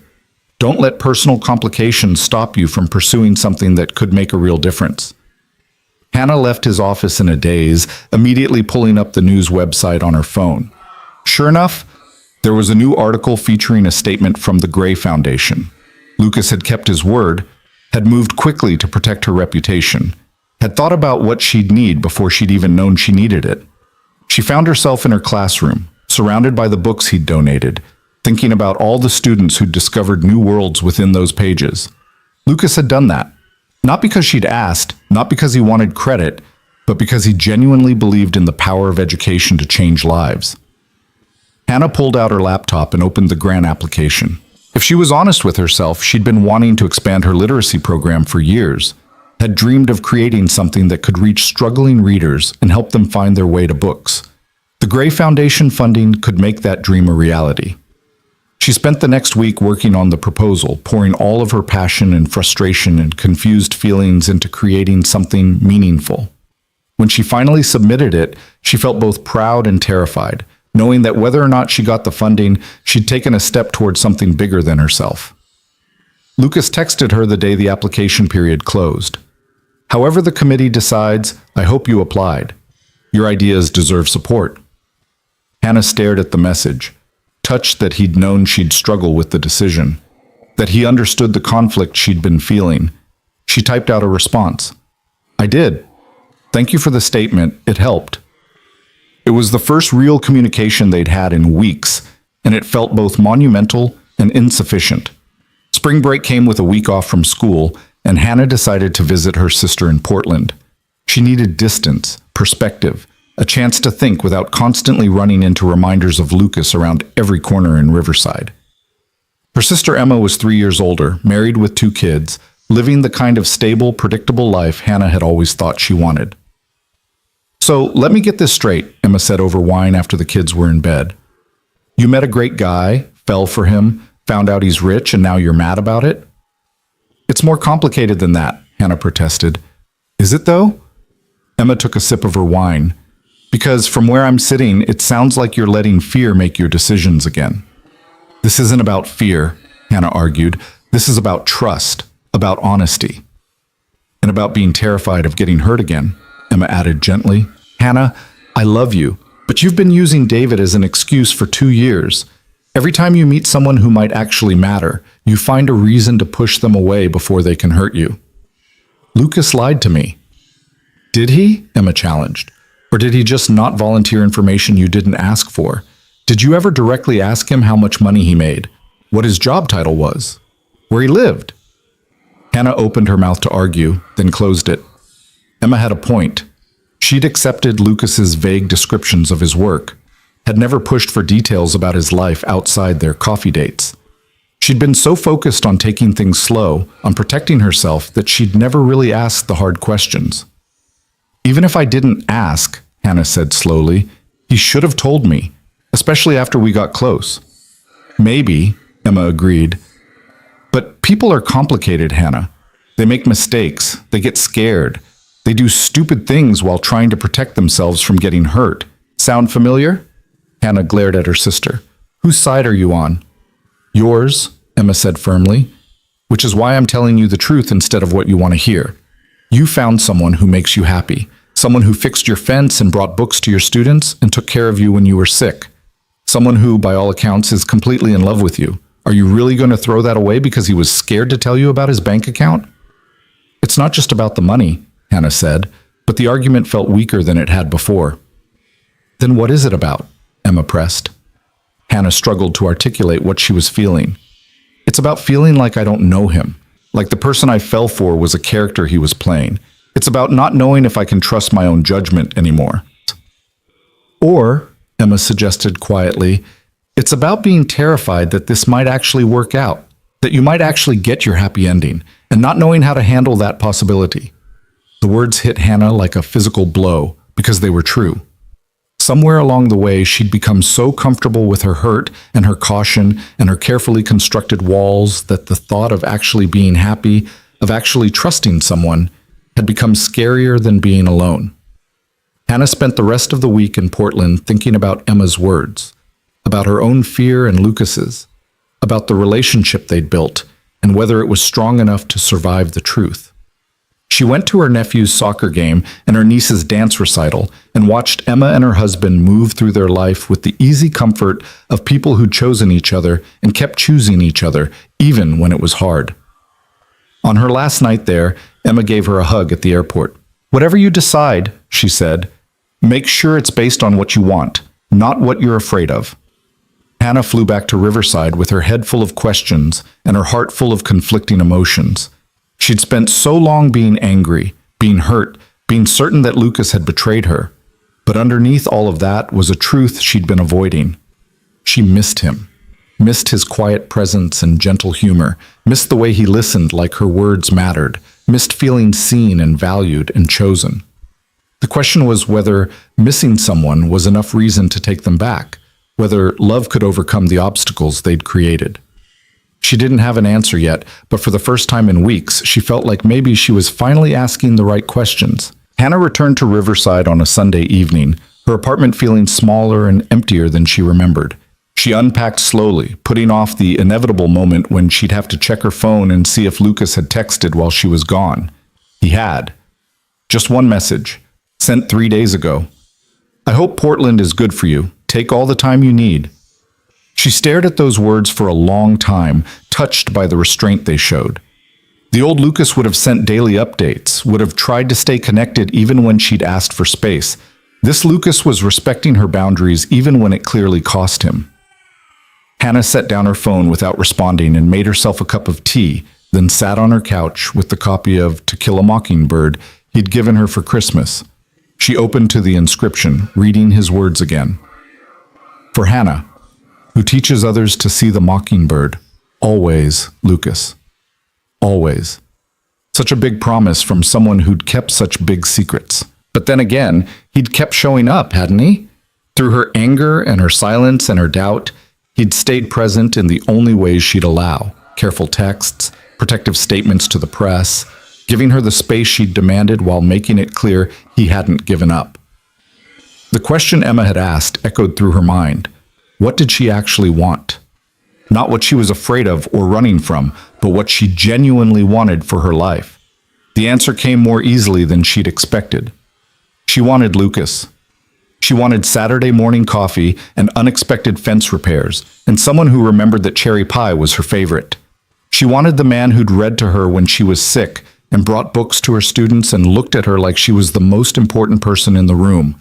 But wanting wasn't enough. She needed to know if they could build something real and lasting, something that could withstand the pressures of his public life and the complications of their different worlds.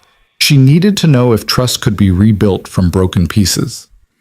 Monday morning brought the usual chaos of returning from break. Students hyped up from a week of freedom, lesson plans that needed adjusting, a mountain of emails to sort through.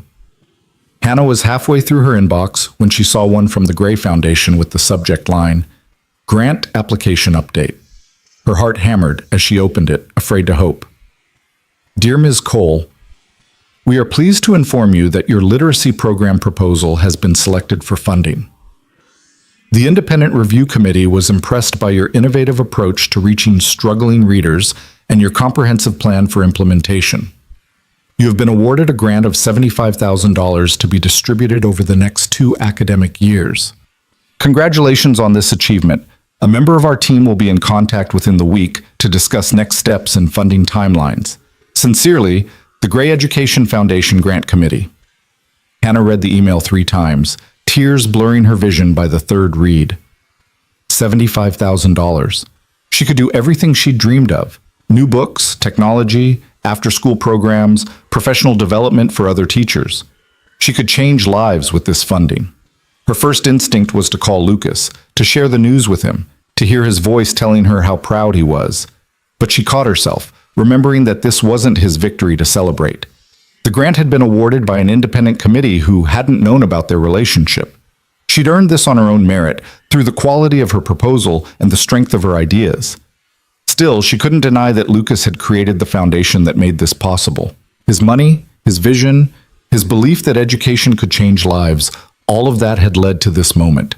She forwarded the email to Principal Morrison and Rachel, then sat at her desk trying to process what this meant.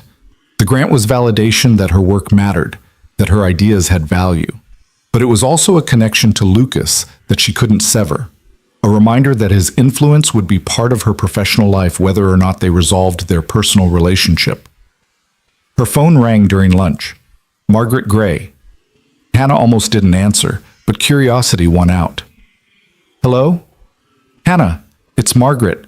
I hope I'm not calling at a bad time. I'm at lunch, Hannah said, stepping out of the teacher's lounge into the empty hallway. I'll be brief then. I wanted to apologize for ambushing you at your school. Lucas was quite angry when he found out, and he was right to be. I overstepped. Hannah leaned against the wall, surprised. It's okay. You were trying to help your son. I was, Margaret agreed, but that doesn't give me the right to insert myself into your life uninvited. So I'm sorry. Truly. Thank you, Hannah said softly. I appreciate that. There was a pause, then Margaret spoke again, her voice careful. I also wanted to tell you something, not as Lucas's mother, but as someone who's watched him struggle these past few weeks. He's been meeting with a therapist. Hannah straightened. What? He called me about 2 weeks ago and said he needed to talk to someone professional about his trust issues, his fear of vulnerability, all the ways his past has been affecting his present. He said he wanted to understand himself better so he could be better for you. If you'd give him another chance, or for whoever came after if you didn't. Hannah felt her throat tighten. He didn't tell me that. He wouldn't, Margaret said. Lucas doesn't do things for show. He does them because they need to be done. But I thought you should know that he's not just waiting around hoping you'll forgive him. He's actively working on the issues that caused this mess in the first place. After they hung up, Hannah stood in the hallway long after the lunch bell rang, thinking about Lucas sitting in a therapist's office, confronting the wounds Victoria had left, the fear that had driven him to hide his wealth from the one person he'd wanted to be honest with. She was still thinking about it that evening when there was a knock at her door. Her heart leapt, hoping it was Lucas, but instead she found a delivery person holding a large envelope. "Hannah Cole?" "Yes." "Sign here, please." She signed and took the envelope, closing the door before opening it. Inside was a leather-bound journal, expensive and beautiful, with her initials embossed on the cover. A note was tucked inside the first page in Lucas's handwriting. "Hannah, I'm not writing to ask for anything or to try to change your mind. I'm writing because I owe you the complete truth, the whole story without any omissions or protective lies. You asked me once why I chose you.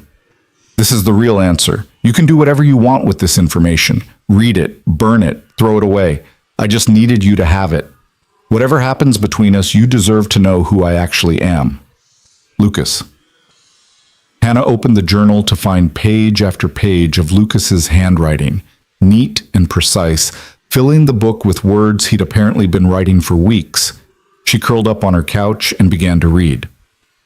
He'd started at the beginning, his childhood in poverty, a father who'd left before he was born, a mother who'd worked herself nearly to death to keep them fed. He wrote about being the kid with holes in his shoes, about learning to be invisible so other students wouldn't notice he wore the same 3 shirts in rotation, about discovering books as an escape from a reality that felt suffocating. He wrote about the teacher who'd changed his life, Mrs. Patterson, who'd seen past his carefully constructed walls to the smart, hungry kid underneath. How she'd created opportunities for him to earn money without it feeling like charity. How she'd encouraged him to apply to college even when he'd been certain he couldn't afford it. He wrote about getting the scholarship, about working 3 jobs while maintaining a perfect GPA, about the isolation of being poor among wealthy students who couldn't understand what it meant to choose between buying a required textbook or eating that week. Then came the company, started in his dorm room with a roommate who'd believed in his idea for education software. The long nights coding, the rejections from investors, the moment when everything had finally clicked and the company had taken off. He described the surreal experience of suddenly having more money than he knew what to do with, of people who'd ignored him before suddenly wanting to be his friend. He wrote about Victoria in painful detail, how beautiful she'd been, how confident, how she'd seemed to genuinely love him. Their engagement, the planning for a future together, his certainty that he'd finally found someone who saw past the money to the person underneath.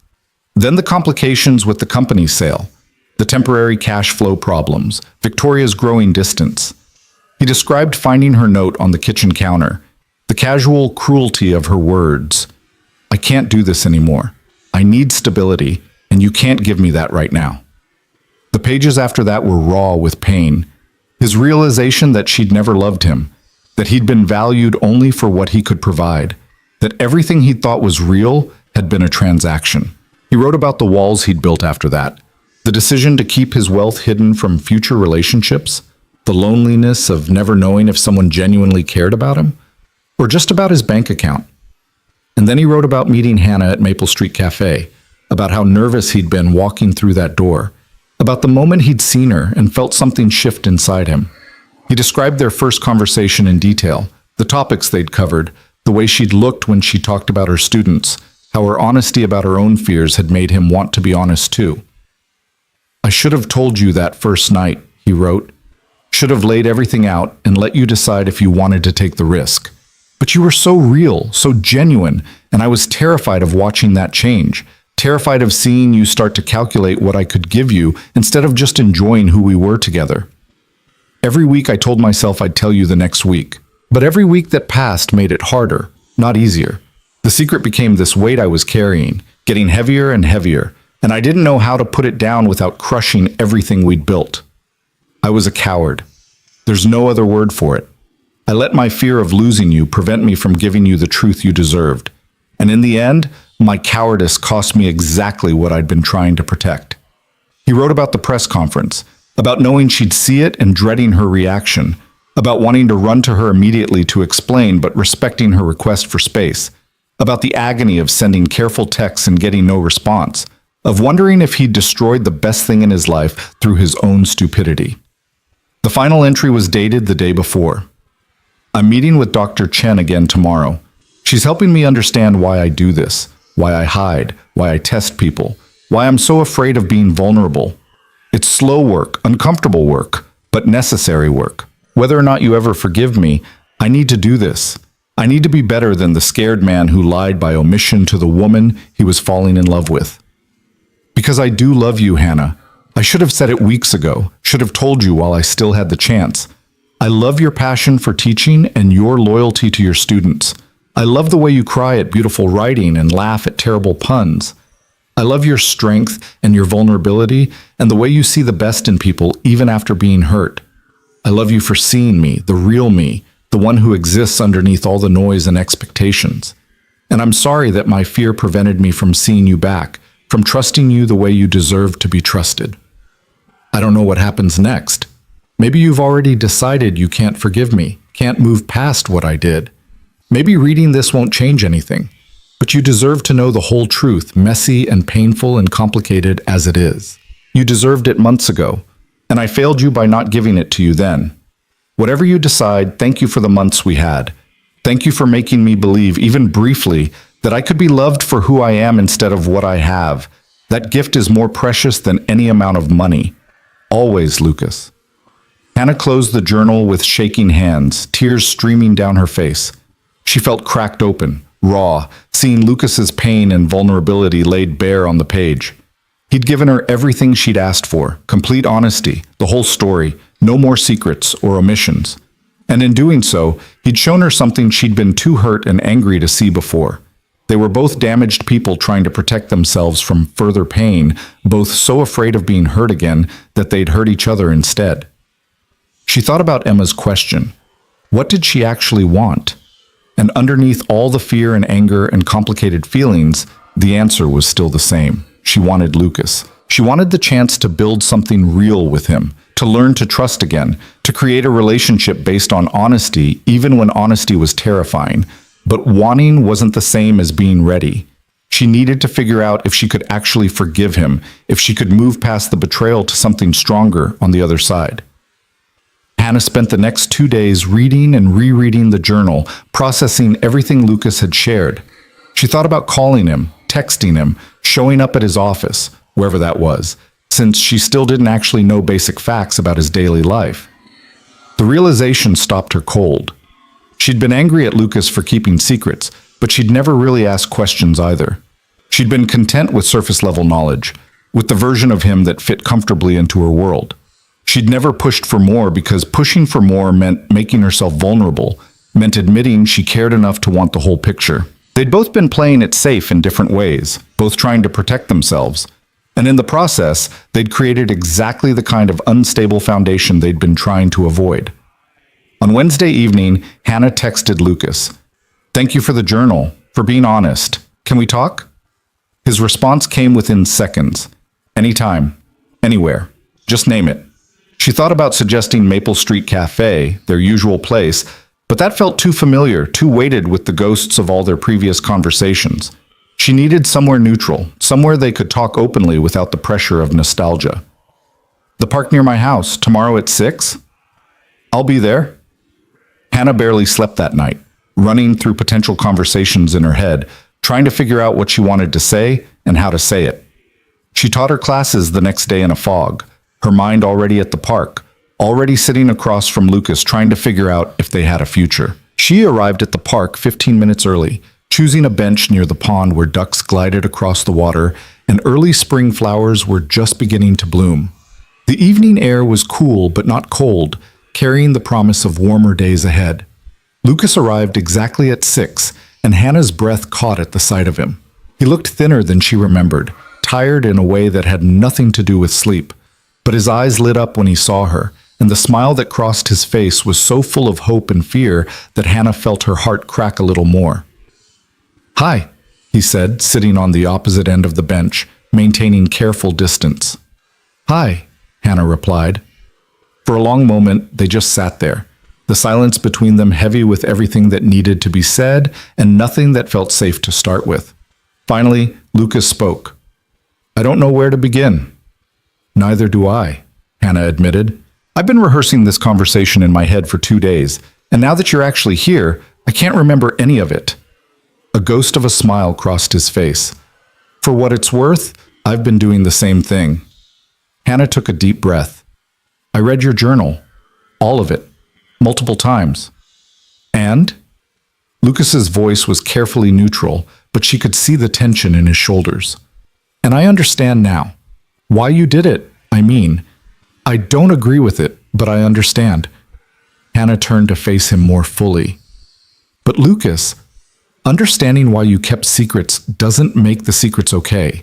It doesn't erase the fact that I spent 4 months building a relationship with someone who wasn't being completely honest with me." "I know," Lucas said quietly. "I'm not asking you to say it's okay. It's not okay. It was wrong, and I hurt you, and I hate myself for that." "Don't," Hannah said. "Don't hate yourself. That's not what I want." "Then what do you want?" Lucas asked, his dark eyes searching her face. "Because I'll give you anything, Hannah. Anything within my power to give." Hannah looked out at the pond, watching the ducks and trying to organize her thoughts. "I want honesty. Complete, uncomfortable, scary honesty. I want to know about your life, where you live, what your days look like, what responsibilities you have. I want to understand your world instead of pretending it doesn't exist." "Done," Lucas said immediately.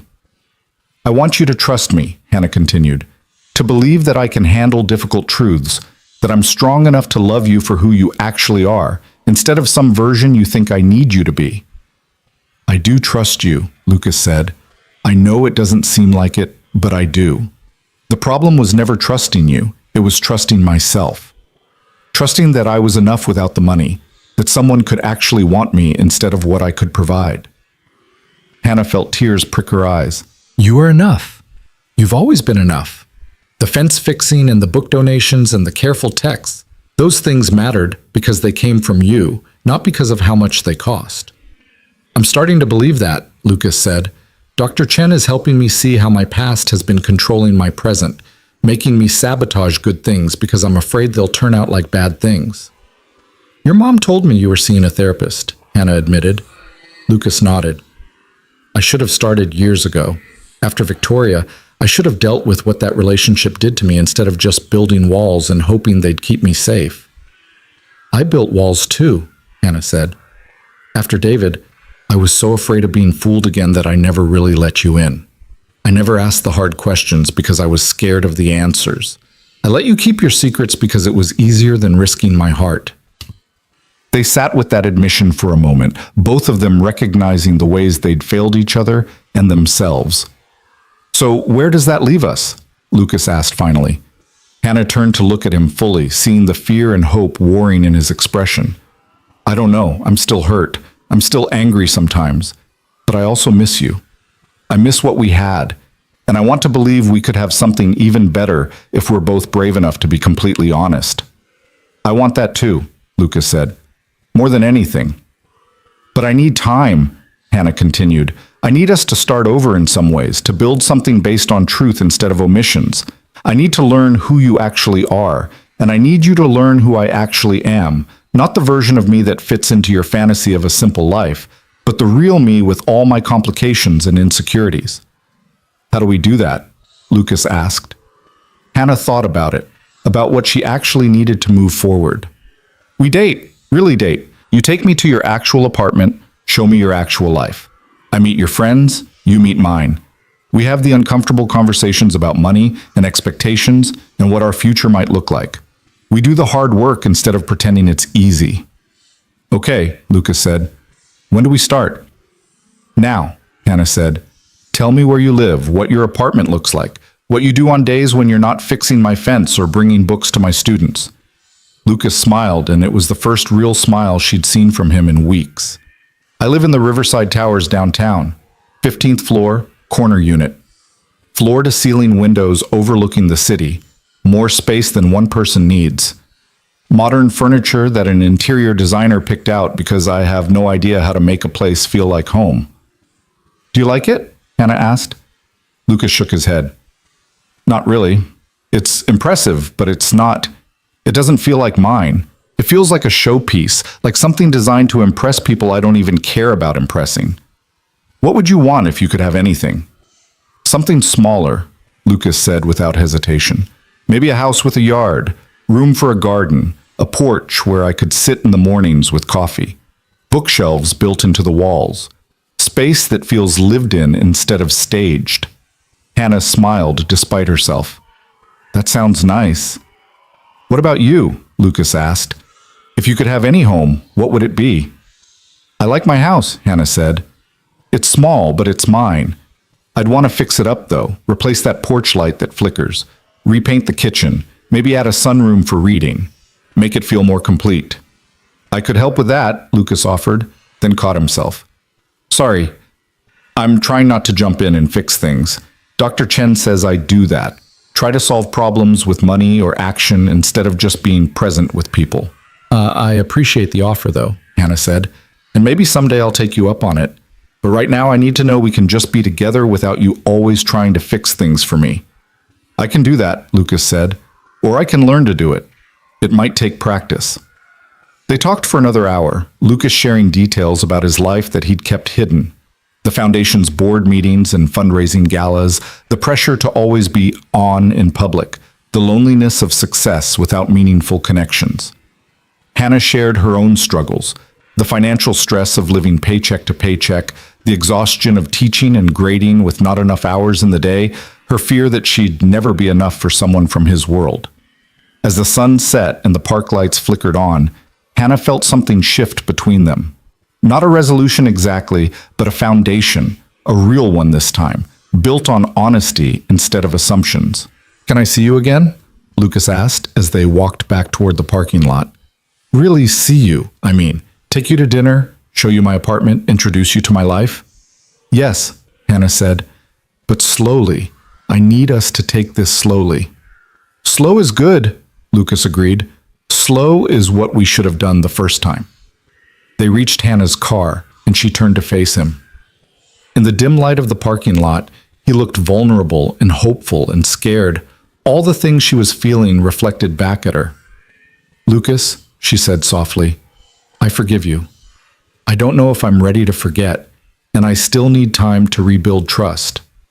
But I forgive you for being scared and making mistakes and trying to protect something good in the only way you knew how. Lucas's eyes filled with tears. Thank you, he whispered. I don't deserve that, but thank you. We both deserve a second chance, Hannah said.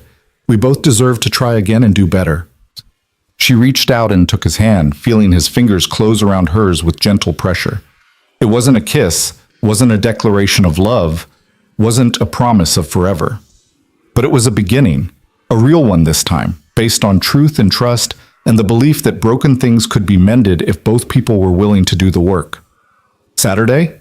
Lucas asked. Dinner at my place? I'll cook, and you can see the apartment and mock my interior designer's choices. Hannah laughed, the sound surprising her with its lightness. Saturday. But I'm bringing wine, and you have to promise not to make it fancy. Just cooking, like you do for yourself. Deal, Lucas said, smiling in a way that reminded her of all the reasons she'd fallen for him in the first place. She drove home with her heart feeling lighter than it had in weeks, knowing the road ahead wouldn't be easy, but believing for the first time that it might actually lead somewhere good. She had her grant funding, her students, her small house with the flickering porch light. And maybe, if they both worked at it, she might have Lucas too. Not the fantasy version or the hidden CEO, but the real person underneath all of that, scared and hopeful and trying to be better. It was more than she'd had when she woke up that morning. It was enough to build on. And for now, that was exactly what she needed. Saturday arrived with perfect spring weather, bright sunshine, and a breeze that carried the scent of cherry blossoms from the trees lining Hannah's street. She stood in front of her closet for 20 minutes, changing outfits 3 times before Rachel called to talk her down from her anxiety spiral. It's just dinner, Rachel said through the phone. You've had dinner with him dozens of times. Not at his actual apartment, Hannah countered, staring at her reflection. Not in his real life. What if I don't fit there? What if I see how he actually lives and realize we're too different? Then you'll deal with it, Rachel said firmly. But Hannah, you're looking for reasons to be scared. Stop it. You already decided to give this another chance. Now follow through. Hannah took a deep breath and settled on jeans and a soft blue sweater that Rachel had once said made her eyes look like the ocean. Simple, comfortable, herself. That's what Lucas said he wanted, and that's what she was determined to give him. The drive downtown felt longer than it should have, her stomach twisting with nerves as she navigated through streets that grew progressively more upscale. Riverside Towers was exactly what she'd imagined. Sleek glass and steel, a doorman in a pressed uniform, a lobby with marble floors and modern art that probably cost more than her car. The doorman smiled politely as she approached. Good evening, how can I help you? I'm here to see Lucas Gray, 15th floor. Your name, please? Hannah Cole. He checked his tablet, then nodded. Mr. Gray is expecting you. The elevators are straight ahead. You'll need to use this key card for the 15th floor. He handed her a sleek black card that felt heavy with implication. Hannah rode the elevator in silence, watching the numbers climb and trying to calm her racing heart. When the doors opened directly into Lucas's apartment, because of course his place had a private elevator, she stepped into a space that took her breath away for all the wrong reasons. It was beautiful, objectively speaking. Floor-to-ceiling windows offered a panoramic view of the city lights beginning to twinkle in the dusk. The furniture was modern and expensive, all clean lines and neutral colors. Abstract art hung on the walls, probably originals. Everything was perfect, coordinated, impressive, and absolutely soulless. Lucas appeared from what must have been the kitchen, wearing jeans and a simple button-down shirt, his feet bare against the hardwood floors. He looked nervous, hopeful, and achingly familiar despite the unfamiliar surroundings. Hi, he said, his smile tentative. You found it okay? Your doorman is very thorough, Hannah said, still taking in the space. She set down the bottle of wine she'd brought and walked toward the windows. Lucas, this view is incredible. But, he prompted, coming to stand beside her. Hannah turned to look at him. But this doesn't feel like you. It feels like a hotel. Beautiful, impressive, expensive, but not lived in, not loved. Lucas's shoulders relaxed slightly. I was afraid you'd love it, that you'd see all this and think it was what I actually wanted. Is any of this what you actually wanted? He shook his head. The interior designer asked what I liked, and I didn't have an answer, so she created this, and I never bothered to change it because I'm barely here anyway. I work, I sleep, I leave. That's about it. Hannah walked through the living room, noticing the lack of personal touches. No photos, no books, except for a few hardcovers that looked like they'd been chosen for their aesthetic value rather than their content. The kitchen was spotless, the kind of clean that came from rarely being used. You said you were cooking tonight, Hannah observed. Lucas had the grace to look sheepish. I might have panicked and called my mom for her lasagna recipe. She's been coaching me through text for the past 2 hours. I'm pretty sure I've set a record for most questions asked about boiling pasta. Despite her nerves, Hannah laughed. The image of Lucas frantically texting his mother about cooking basics was so endearing, so human, that it eased some of her anxiety. Can I help? She asked. You can keep me company and mock my technique, Lucas said, leading her into the kitchen. Fair warning, I may have bought 3 different types of pasta because I wasn't sure which one was right. They worked together in the kitchen, Hannah chopping vegetables while Lucas concentrated intensely on layering the lasagna according to Margaret's detailed instructions. He narrated the texts from his mother, doing an impression of her that was both affectionate and accurate, making Hannah laugh so hard she nearly cut her finger. Your mom seems wonderful, Hannah said, wiping her eyes. She is, Lucas agreed. She wanted to meet you properly, by the way. Not ambush you after school, but actually sit down and talk. No pressure, but she's been asking. Hannah considered this. I'd like that. Maybe we could invite her to dinner sometime. Here, or at my place, wherever feels right. The hope that flashed across Lucas's face made Hannah's chest ache. Such a simple thing, planning to meet each other's family, but it clearly meant the world to him. While the lasagna baked, Lucas gave her a proper tour of the apartment. The second bedroom was set up as an office, And here Hannah finally saw signs of the real Lucas.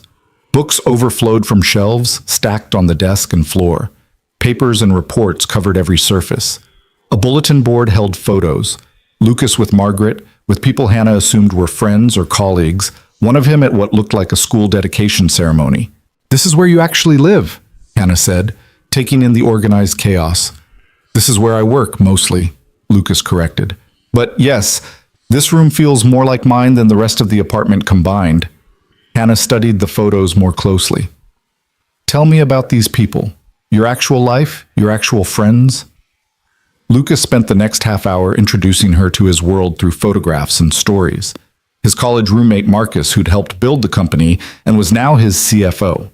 His assistant Jennifer, who kept his schedule organized and called him out when he was being stubborn. The foundation's program director Sarah, who shared his passion for education reform. "They all want to meet you," Lucas admitted. "They've been asking about you for weeks, ever since I showed up to work looking like I'd been hit by a truck." "That bad, huh?" "Worse," Lucas said. Marcus threatened to stage an intervention. Jennifer started leaving self-help books on my desk. It was a whole thing. When the lasagna was ready, they ate at Lucas's dining table, which Hannah suspected had never actually been used for dining. Lucas had attempted to make it nice. Candles, cloth napkins, proper plates instead of takeout containers. The lasagna was slightly overcooked on the edges and undercooked in the middle, but it tasted like effort and care, and Hannah found herself enjoying it more than any perfect meal at a fancy restaurant. "This is good," she said, meaning it. "Your mom would be proud." "My mom would point out all the things I did wrong," Lucas said, but he was smiling. "But she'd also say it was a good first try." They talked through dinner about everything and nothing. Hannah's grant implementation plans, Lucas's upcoming foundation projects, movies they wanted to see, books they were reading. The conversation flowed easily, the way it always had between them, but with a new layer of honesty that made everything feel more solid. After dinner, they moved to the couch with wine, and Hannah finally asked the question she'd been holding back. "Tell me about Victoria. Not just what was in the journal, but how you feel about her now." Lucas was quiet for a moment, staring into his wine glass. "I don't think about her much anymore.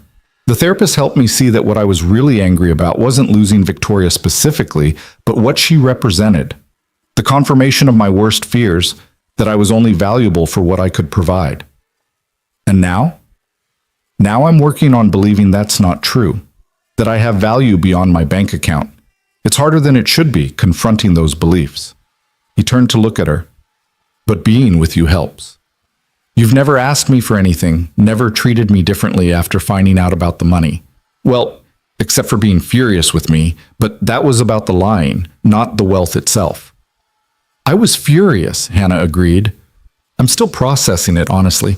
Some days I wake up and I'm fine, and other days I remember that press conference and feel angry all over again." "That's fair," Lucas said. "I don't expect you to just be over it. Trust takes time to rebuild." Hannah set down her wine and shifted to face him more fully.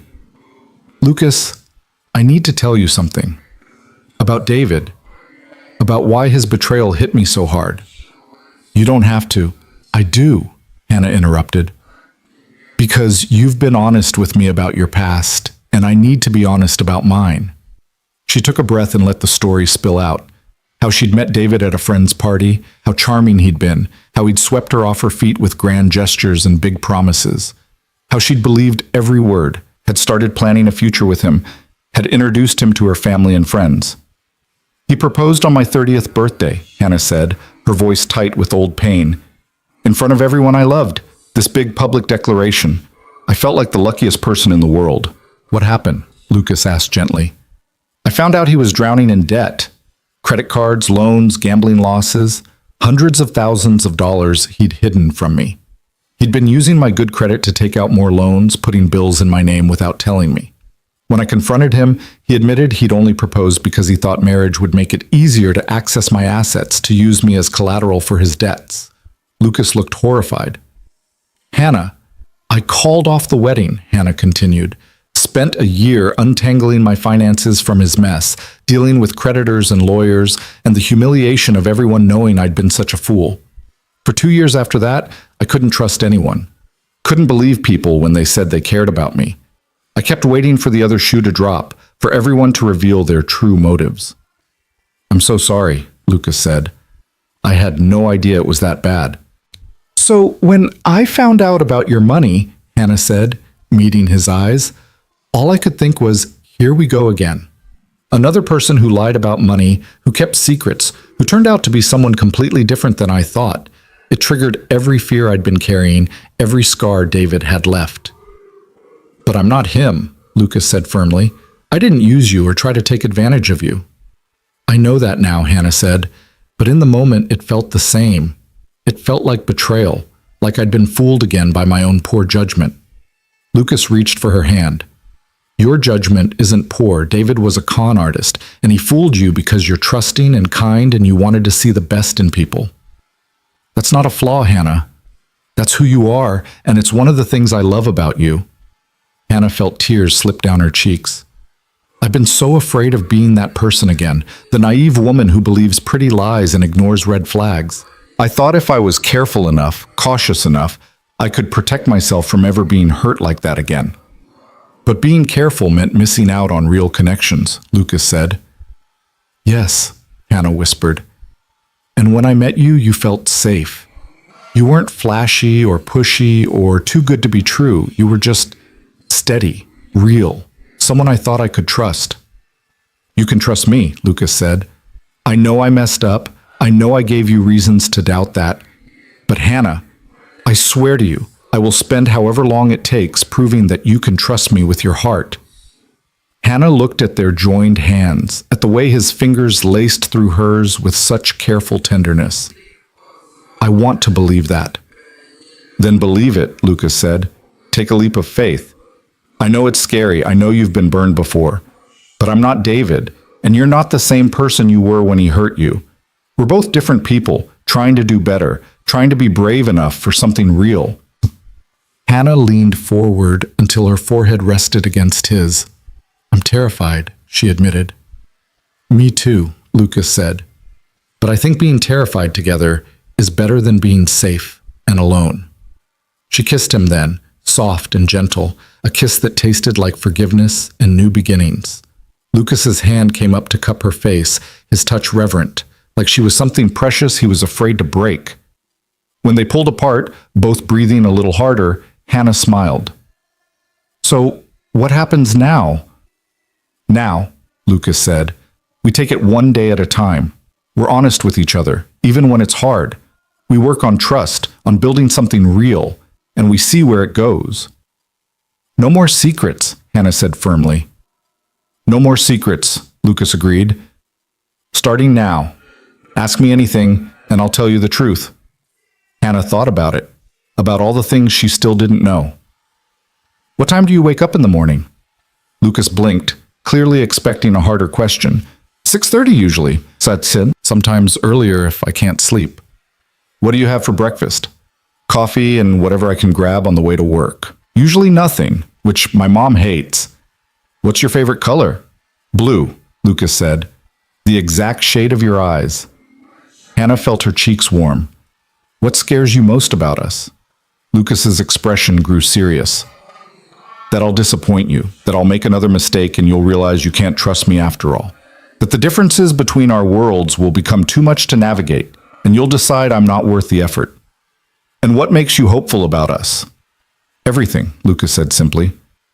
The way you laugh at my terrible jokes, the way you challenge me to be better. The way you're sitting here right now, giving us another chance even though I don't deserve it. The way you see me, really see me, in a way no one else ever has. Hannah asked question after question, and Lucas answered them all. His favorite book, his worst fear, his secret dreams for the future. He told her about the house he wanted to buy someday, with a big kitchen and a library and a garden. About wanting kids eventually, wanting to give them the stability he'd never had. About his hope that the foundation would outlast him, would keep changing lives long after he was gone. As the night deepened and the city lights sparkled beyond the windows, Hannah felt the last of her walls beginning to crumble. This was what she'd needed, not grand gestures or expensive gifts, but simple honesty, the truth of who Lucas was, flaws and fears and hopes all included. Stay, Lucas said as the clock neared midnight. Not like that, he added quickly, seeing her expression. Just stay. Sleep in the guest room. Wake up here. Let me make you breakfast and burn the toast and prove that my real life can include you. Hannah should have said no. Should have maintained boundaries, taken things slow, protected herself from moving too fast. But she was tired of being careful, tired of letting fear make her decisions. Okay, she said, but I'm making the coffee. I've tasted your coffee, and it's terrible. Lucas laughed, the sound full of relief and joy. Deal. He set her up in the guest room, which was as impersonal as the rest of the apartment, but had clean sheets and a comfortable bed. He lent her a t-shirt to sleep in, and Hannah pretended not to notice how happy he looked seeing her in his clothes.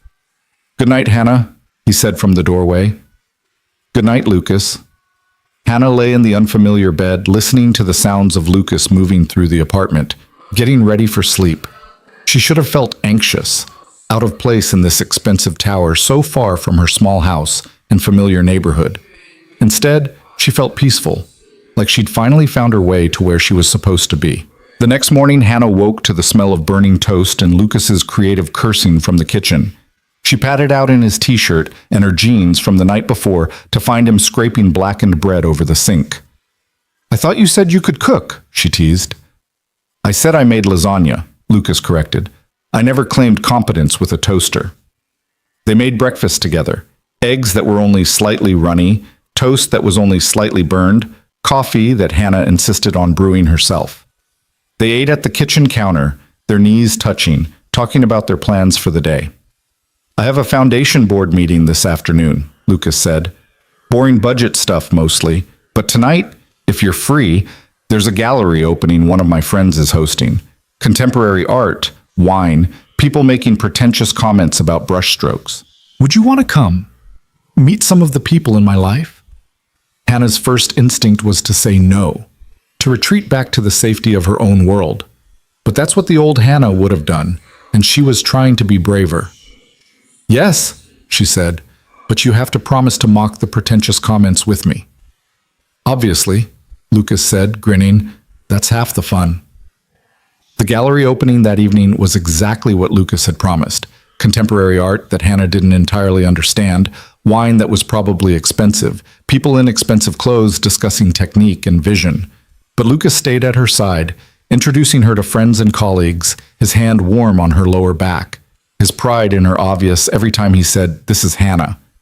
She met Marcus, whose handshake was firm and whose smile was knowing. So you're the one who's had our boy tied in knots for months. Nice to finally put a face to the name. She met Jennifer, who hugged her like an old friend. Thank you for giving him another chance. He's been insufferable without you. She met Sarah from the foundation, who immediately started talking about Hannah's grant proposal with genuine enthusiasm. Your literacy program is brilliant. I pushed hard for it in committee. Those kids are going to thrive under your guidance. Everyone was warm and welcoming, folding Hannah into their circle like she'd always belonged there. And slowly, the anxiety she'd been carrying about not fitting into Lucas's world began to ease. These weren't pretentious strangers. They were real people who cared about Lucas and by extension seemed ready to care about her too. Late in the evening, Hannah found herself standing in front of an abstract painting, trying to make sense of the swirls of blue and gold. What do you think? Lucas asked, coming to stand beside her with fresh glasses of wine. I think I have no idea what I'm looking at, Hannah admitted. But the colors are pretty. Lucas laughed. Marcus paid $15,000 for one of this artist's pieces last year. $15,000? Hannah's voice came out strangled. For paint on canvas? Art is subjective, Lucas said diplomatically. Art is expensive, Hannah corrected. Then she paused, thinking about the differences between their worlds, about the casual way Lucas's friends spent money that would take her months to save. Lucas, can I ask you something? Anything. How do we make this work? You and me, I mean. Your friends buy $15,000 paintings, and I clip coupons for groceries. You live in a tower with a doorman, and I'm thrilled when I can afford to replace my porch light. How do we bridge that gap? Lucas set down his wine glass and took her hand. We talk about it. We're honest about how we feel, what we need. We don't pretend the differences don't exist, but we also don't let them define us. But they matter, Hannah insisted. Money matters. It affects everything, where we go, what we do, how we live our lives. So we compromise, Lucas said. Some nights we go to gallery openings and fancy restaurants. Other nights we get pie at Maple Street Café. Some vacations we might travel somewhere extravagant. Other times we might just drive to the coast and stay in a motel. We create a life that includes both our worlds instead of choosing one over the other. And if I can't afford to keep up? Hannah asked quietly, voicing her deepest fear. If your life requires expensive clothes and charity galas and all these things I can't pay for, then I pay for them, Lucas said simply. Hannah, I'm not asking you to split everything 50-50. I'm asking you to share your life with me. If that means I cover more of the financial costs, that's okay. I make more money, so I'll contribute more money.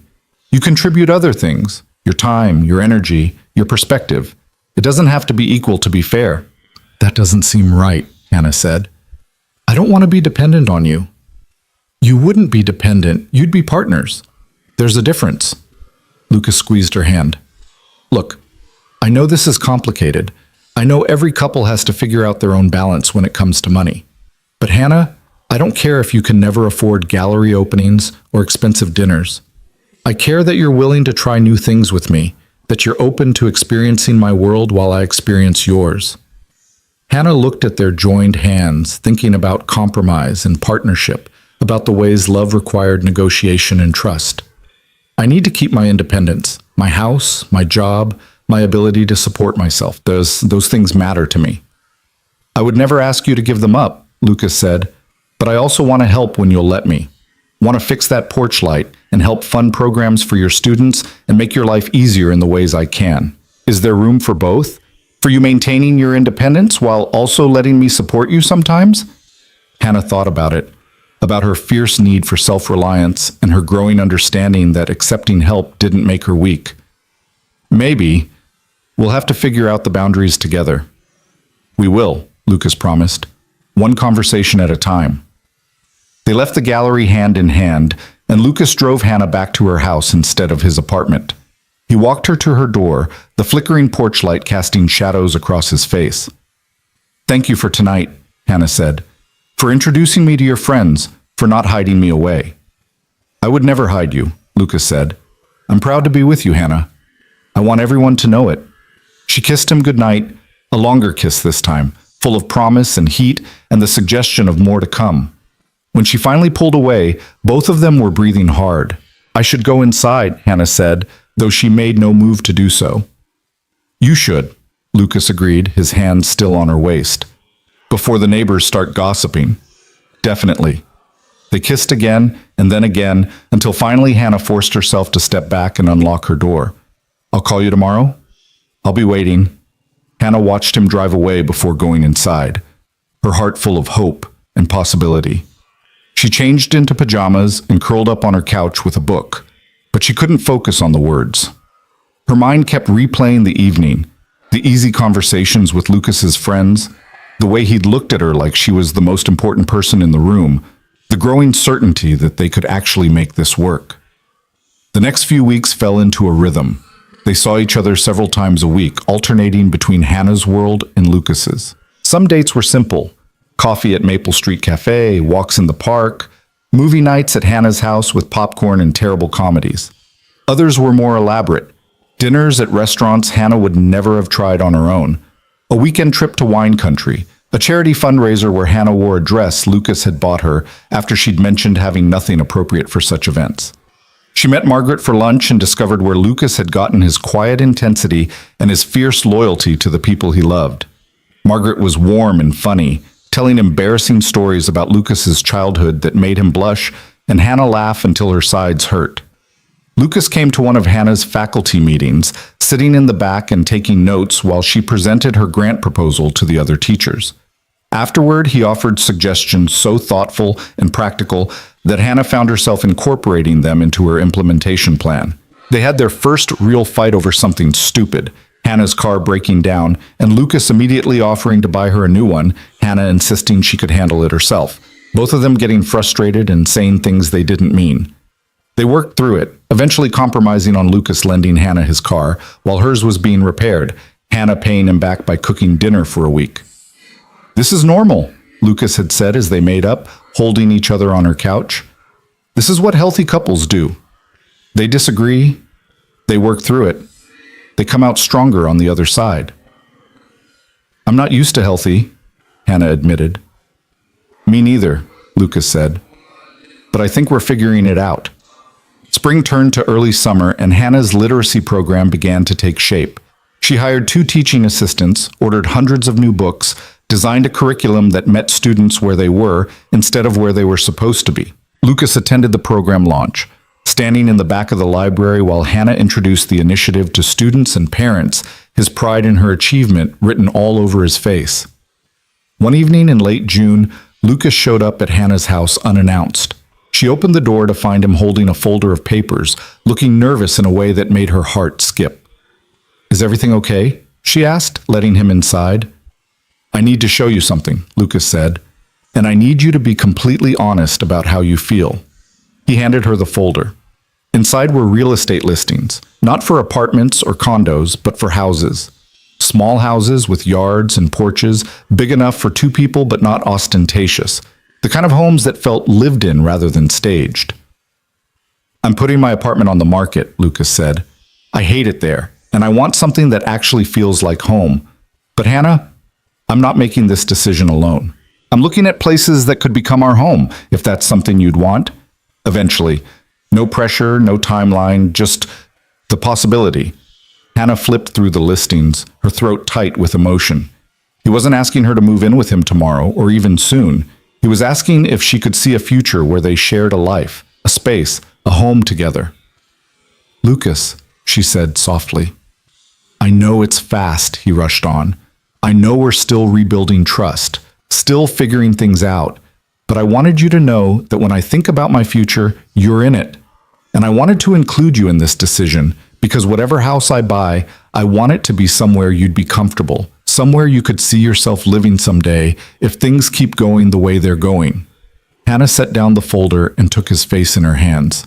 "I love you," she said, the words coming easily, naturally, like they'd been waiting there all along. "I love you for asking, for including me, for thinking about our future instead of just yours."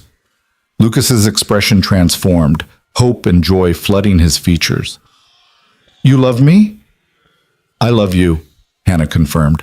"I probably have for a while, but I was too scared to say it. Scared of being vulnerable, of giving you that power over me.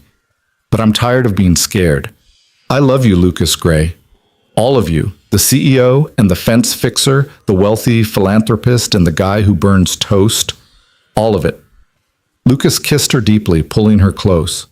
"I love you too," he said against her lips. "I love you so much it terrifies me. I love your strength and your kindness and the way you've made me want to be better. I love that you challenge me and support me and make me laugh. I love everything about you." They spent the rest of the evening looking through house listings together, talking about what they wanted in a home, in a future, in a life built together. Hannah found herself getting excited about crown molding and breakfast nooks, about yards big enough for a garden and rooms that could become a library. "Not right away," she said firmly as they looked at a particularly charming craftsman with a porch swing. "I'm not ready to give up my house yet. I need more time, need to be sure we can really make this work." "I know," Lucas said, "but when you are ready, whenever that is, I want us to choose together. I want this to be something we build as partners." Summer deepened into long golden days. Hannah's literacy program thrived, her students making progress that brought tears to her eyes. Lucas took time off from the foundation to help with the program's summer session, reading with struggling kids and seeing firsthand the impact his funding was making. They took a vacation together, a week at a cabin by a lake, no phones or work or obligations, just the 2 of them learning to be together without distractions.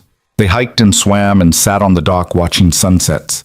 They made love slowly, tenderly, learning each other's bodies and hearts with equal attention.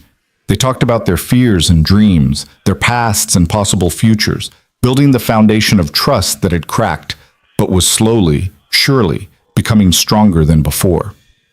One evening, sitting on the dock with their feet in the water, Hannah said, I want you to know something.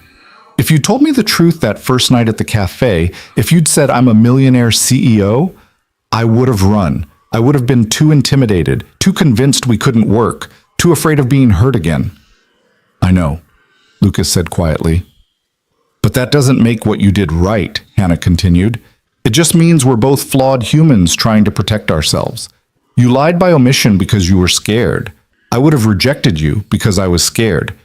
Neither of those things was fair to the other person. So what do we do with that? Lucas asked. We forgive ourselves and each other, Hannah said. We acknowledge that we both made mistakes, and we choose to do better going forward.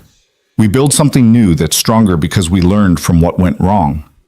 Lucas pulled her close, and they sat in comfortable silence as the sun painted the sky in shades of orange and pink. Hannah felt something settle in her chest, a certainty she'd been searching for. I'm ready, she said. Ready for what? To look at houses with you, not to move in together tomorrow, but to seriously look, to plan for a future where we share a home and a life. She turned to face him. I trust you, Lucas. I trust us. And I want to build something real with you. The smile that spread across Lucas's face was brighter than the sunset. Yeah? Yeah, Hannah confirmed, laughing as he pulled her into his arms and kissed her soundly. They returned from the cabin to find their lives waiting. Hannah's students and Lucas's foundation, her small house and his tower apartment, the daily responsibilities and complications of two separate lives slowly braiding together into something shared. In September, they found a house. Not too big, not too small, with a porch and a yard and enough rooms that Hannah could have a home office and Lucas could have his library. It needed work, new paint, updated fixtures, some landscaping, but it had good bones and felt right in a way neither of them could quite articulate. This is it, Hannah said, standing in the empty living room and seeing their future in the bare walls and dusty floors. This is it, Lucas agreed, taking her hand. They didn't move in right away. Hannah kept her house for another 6 months while they renovated the new place, wanting to be absolutely sure before taking that final step.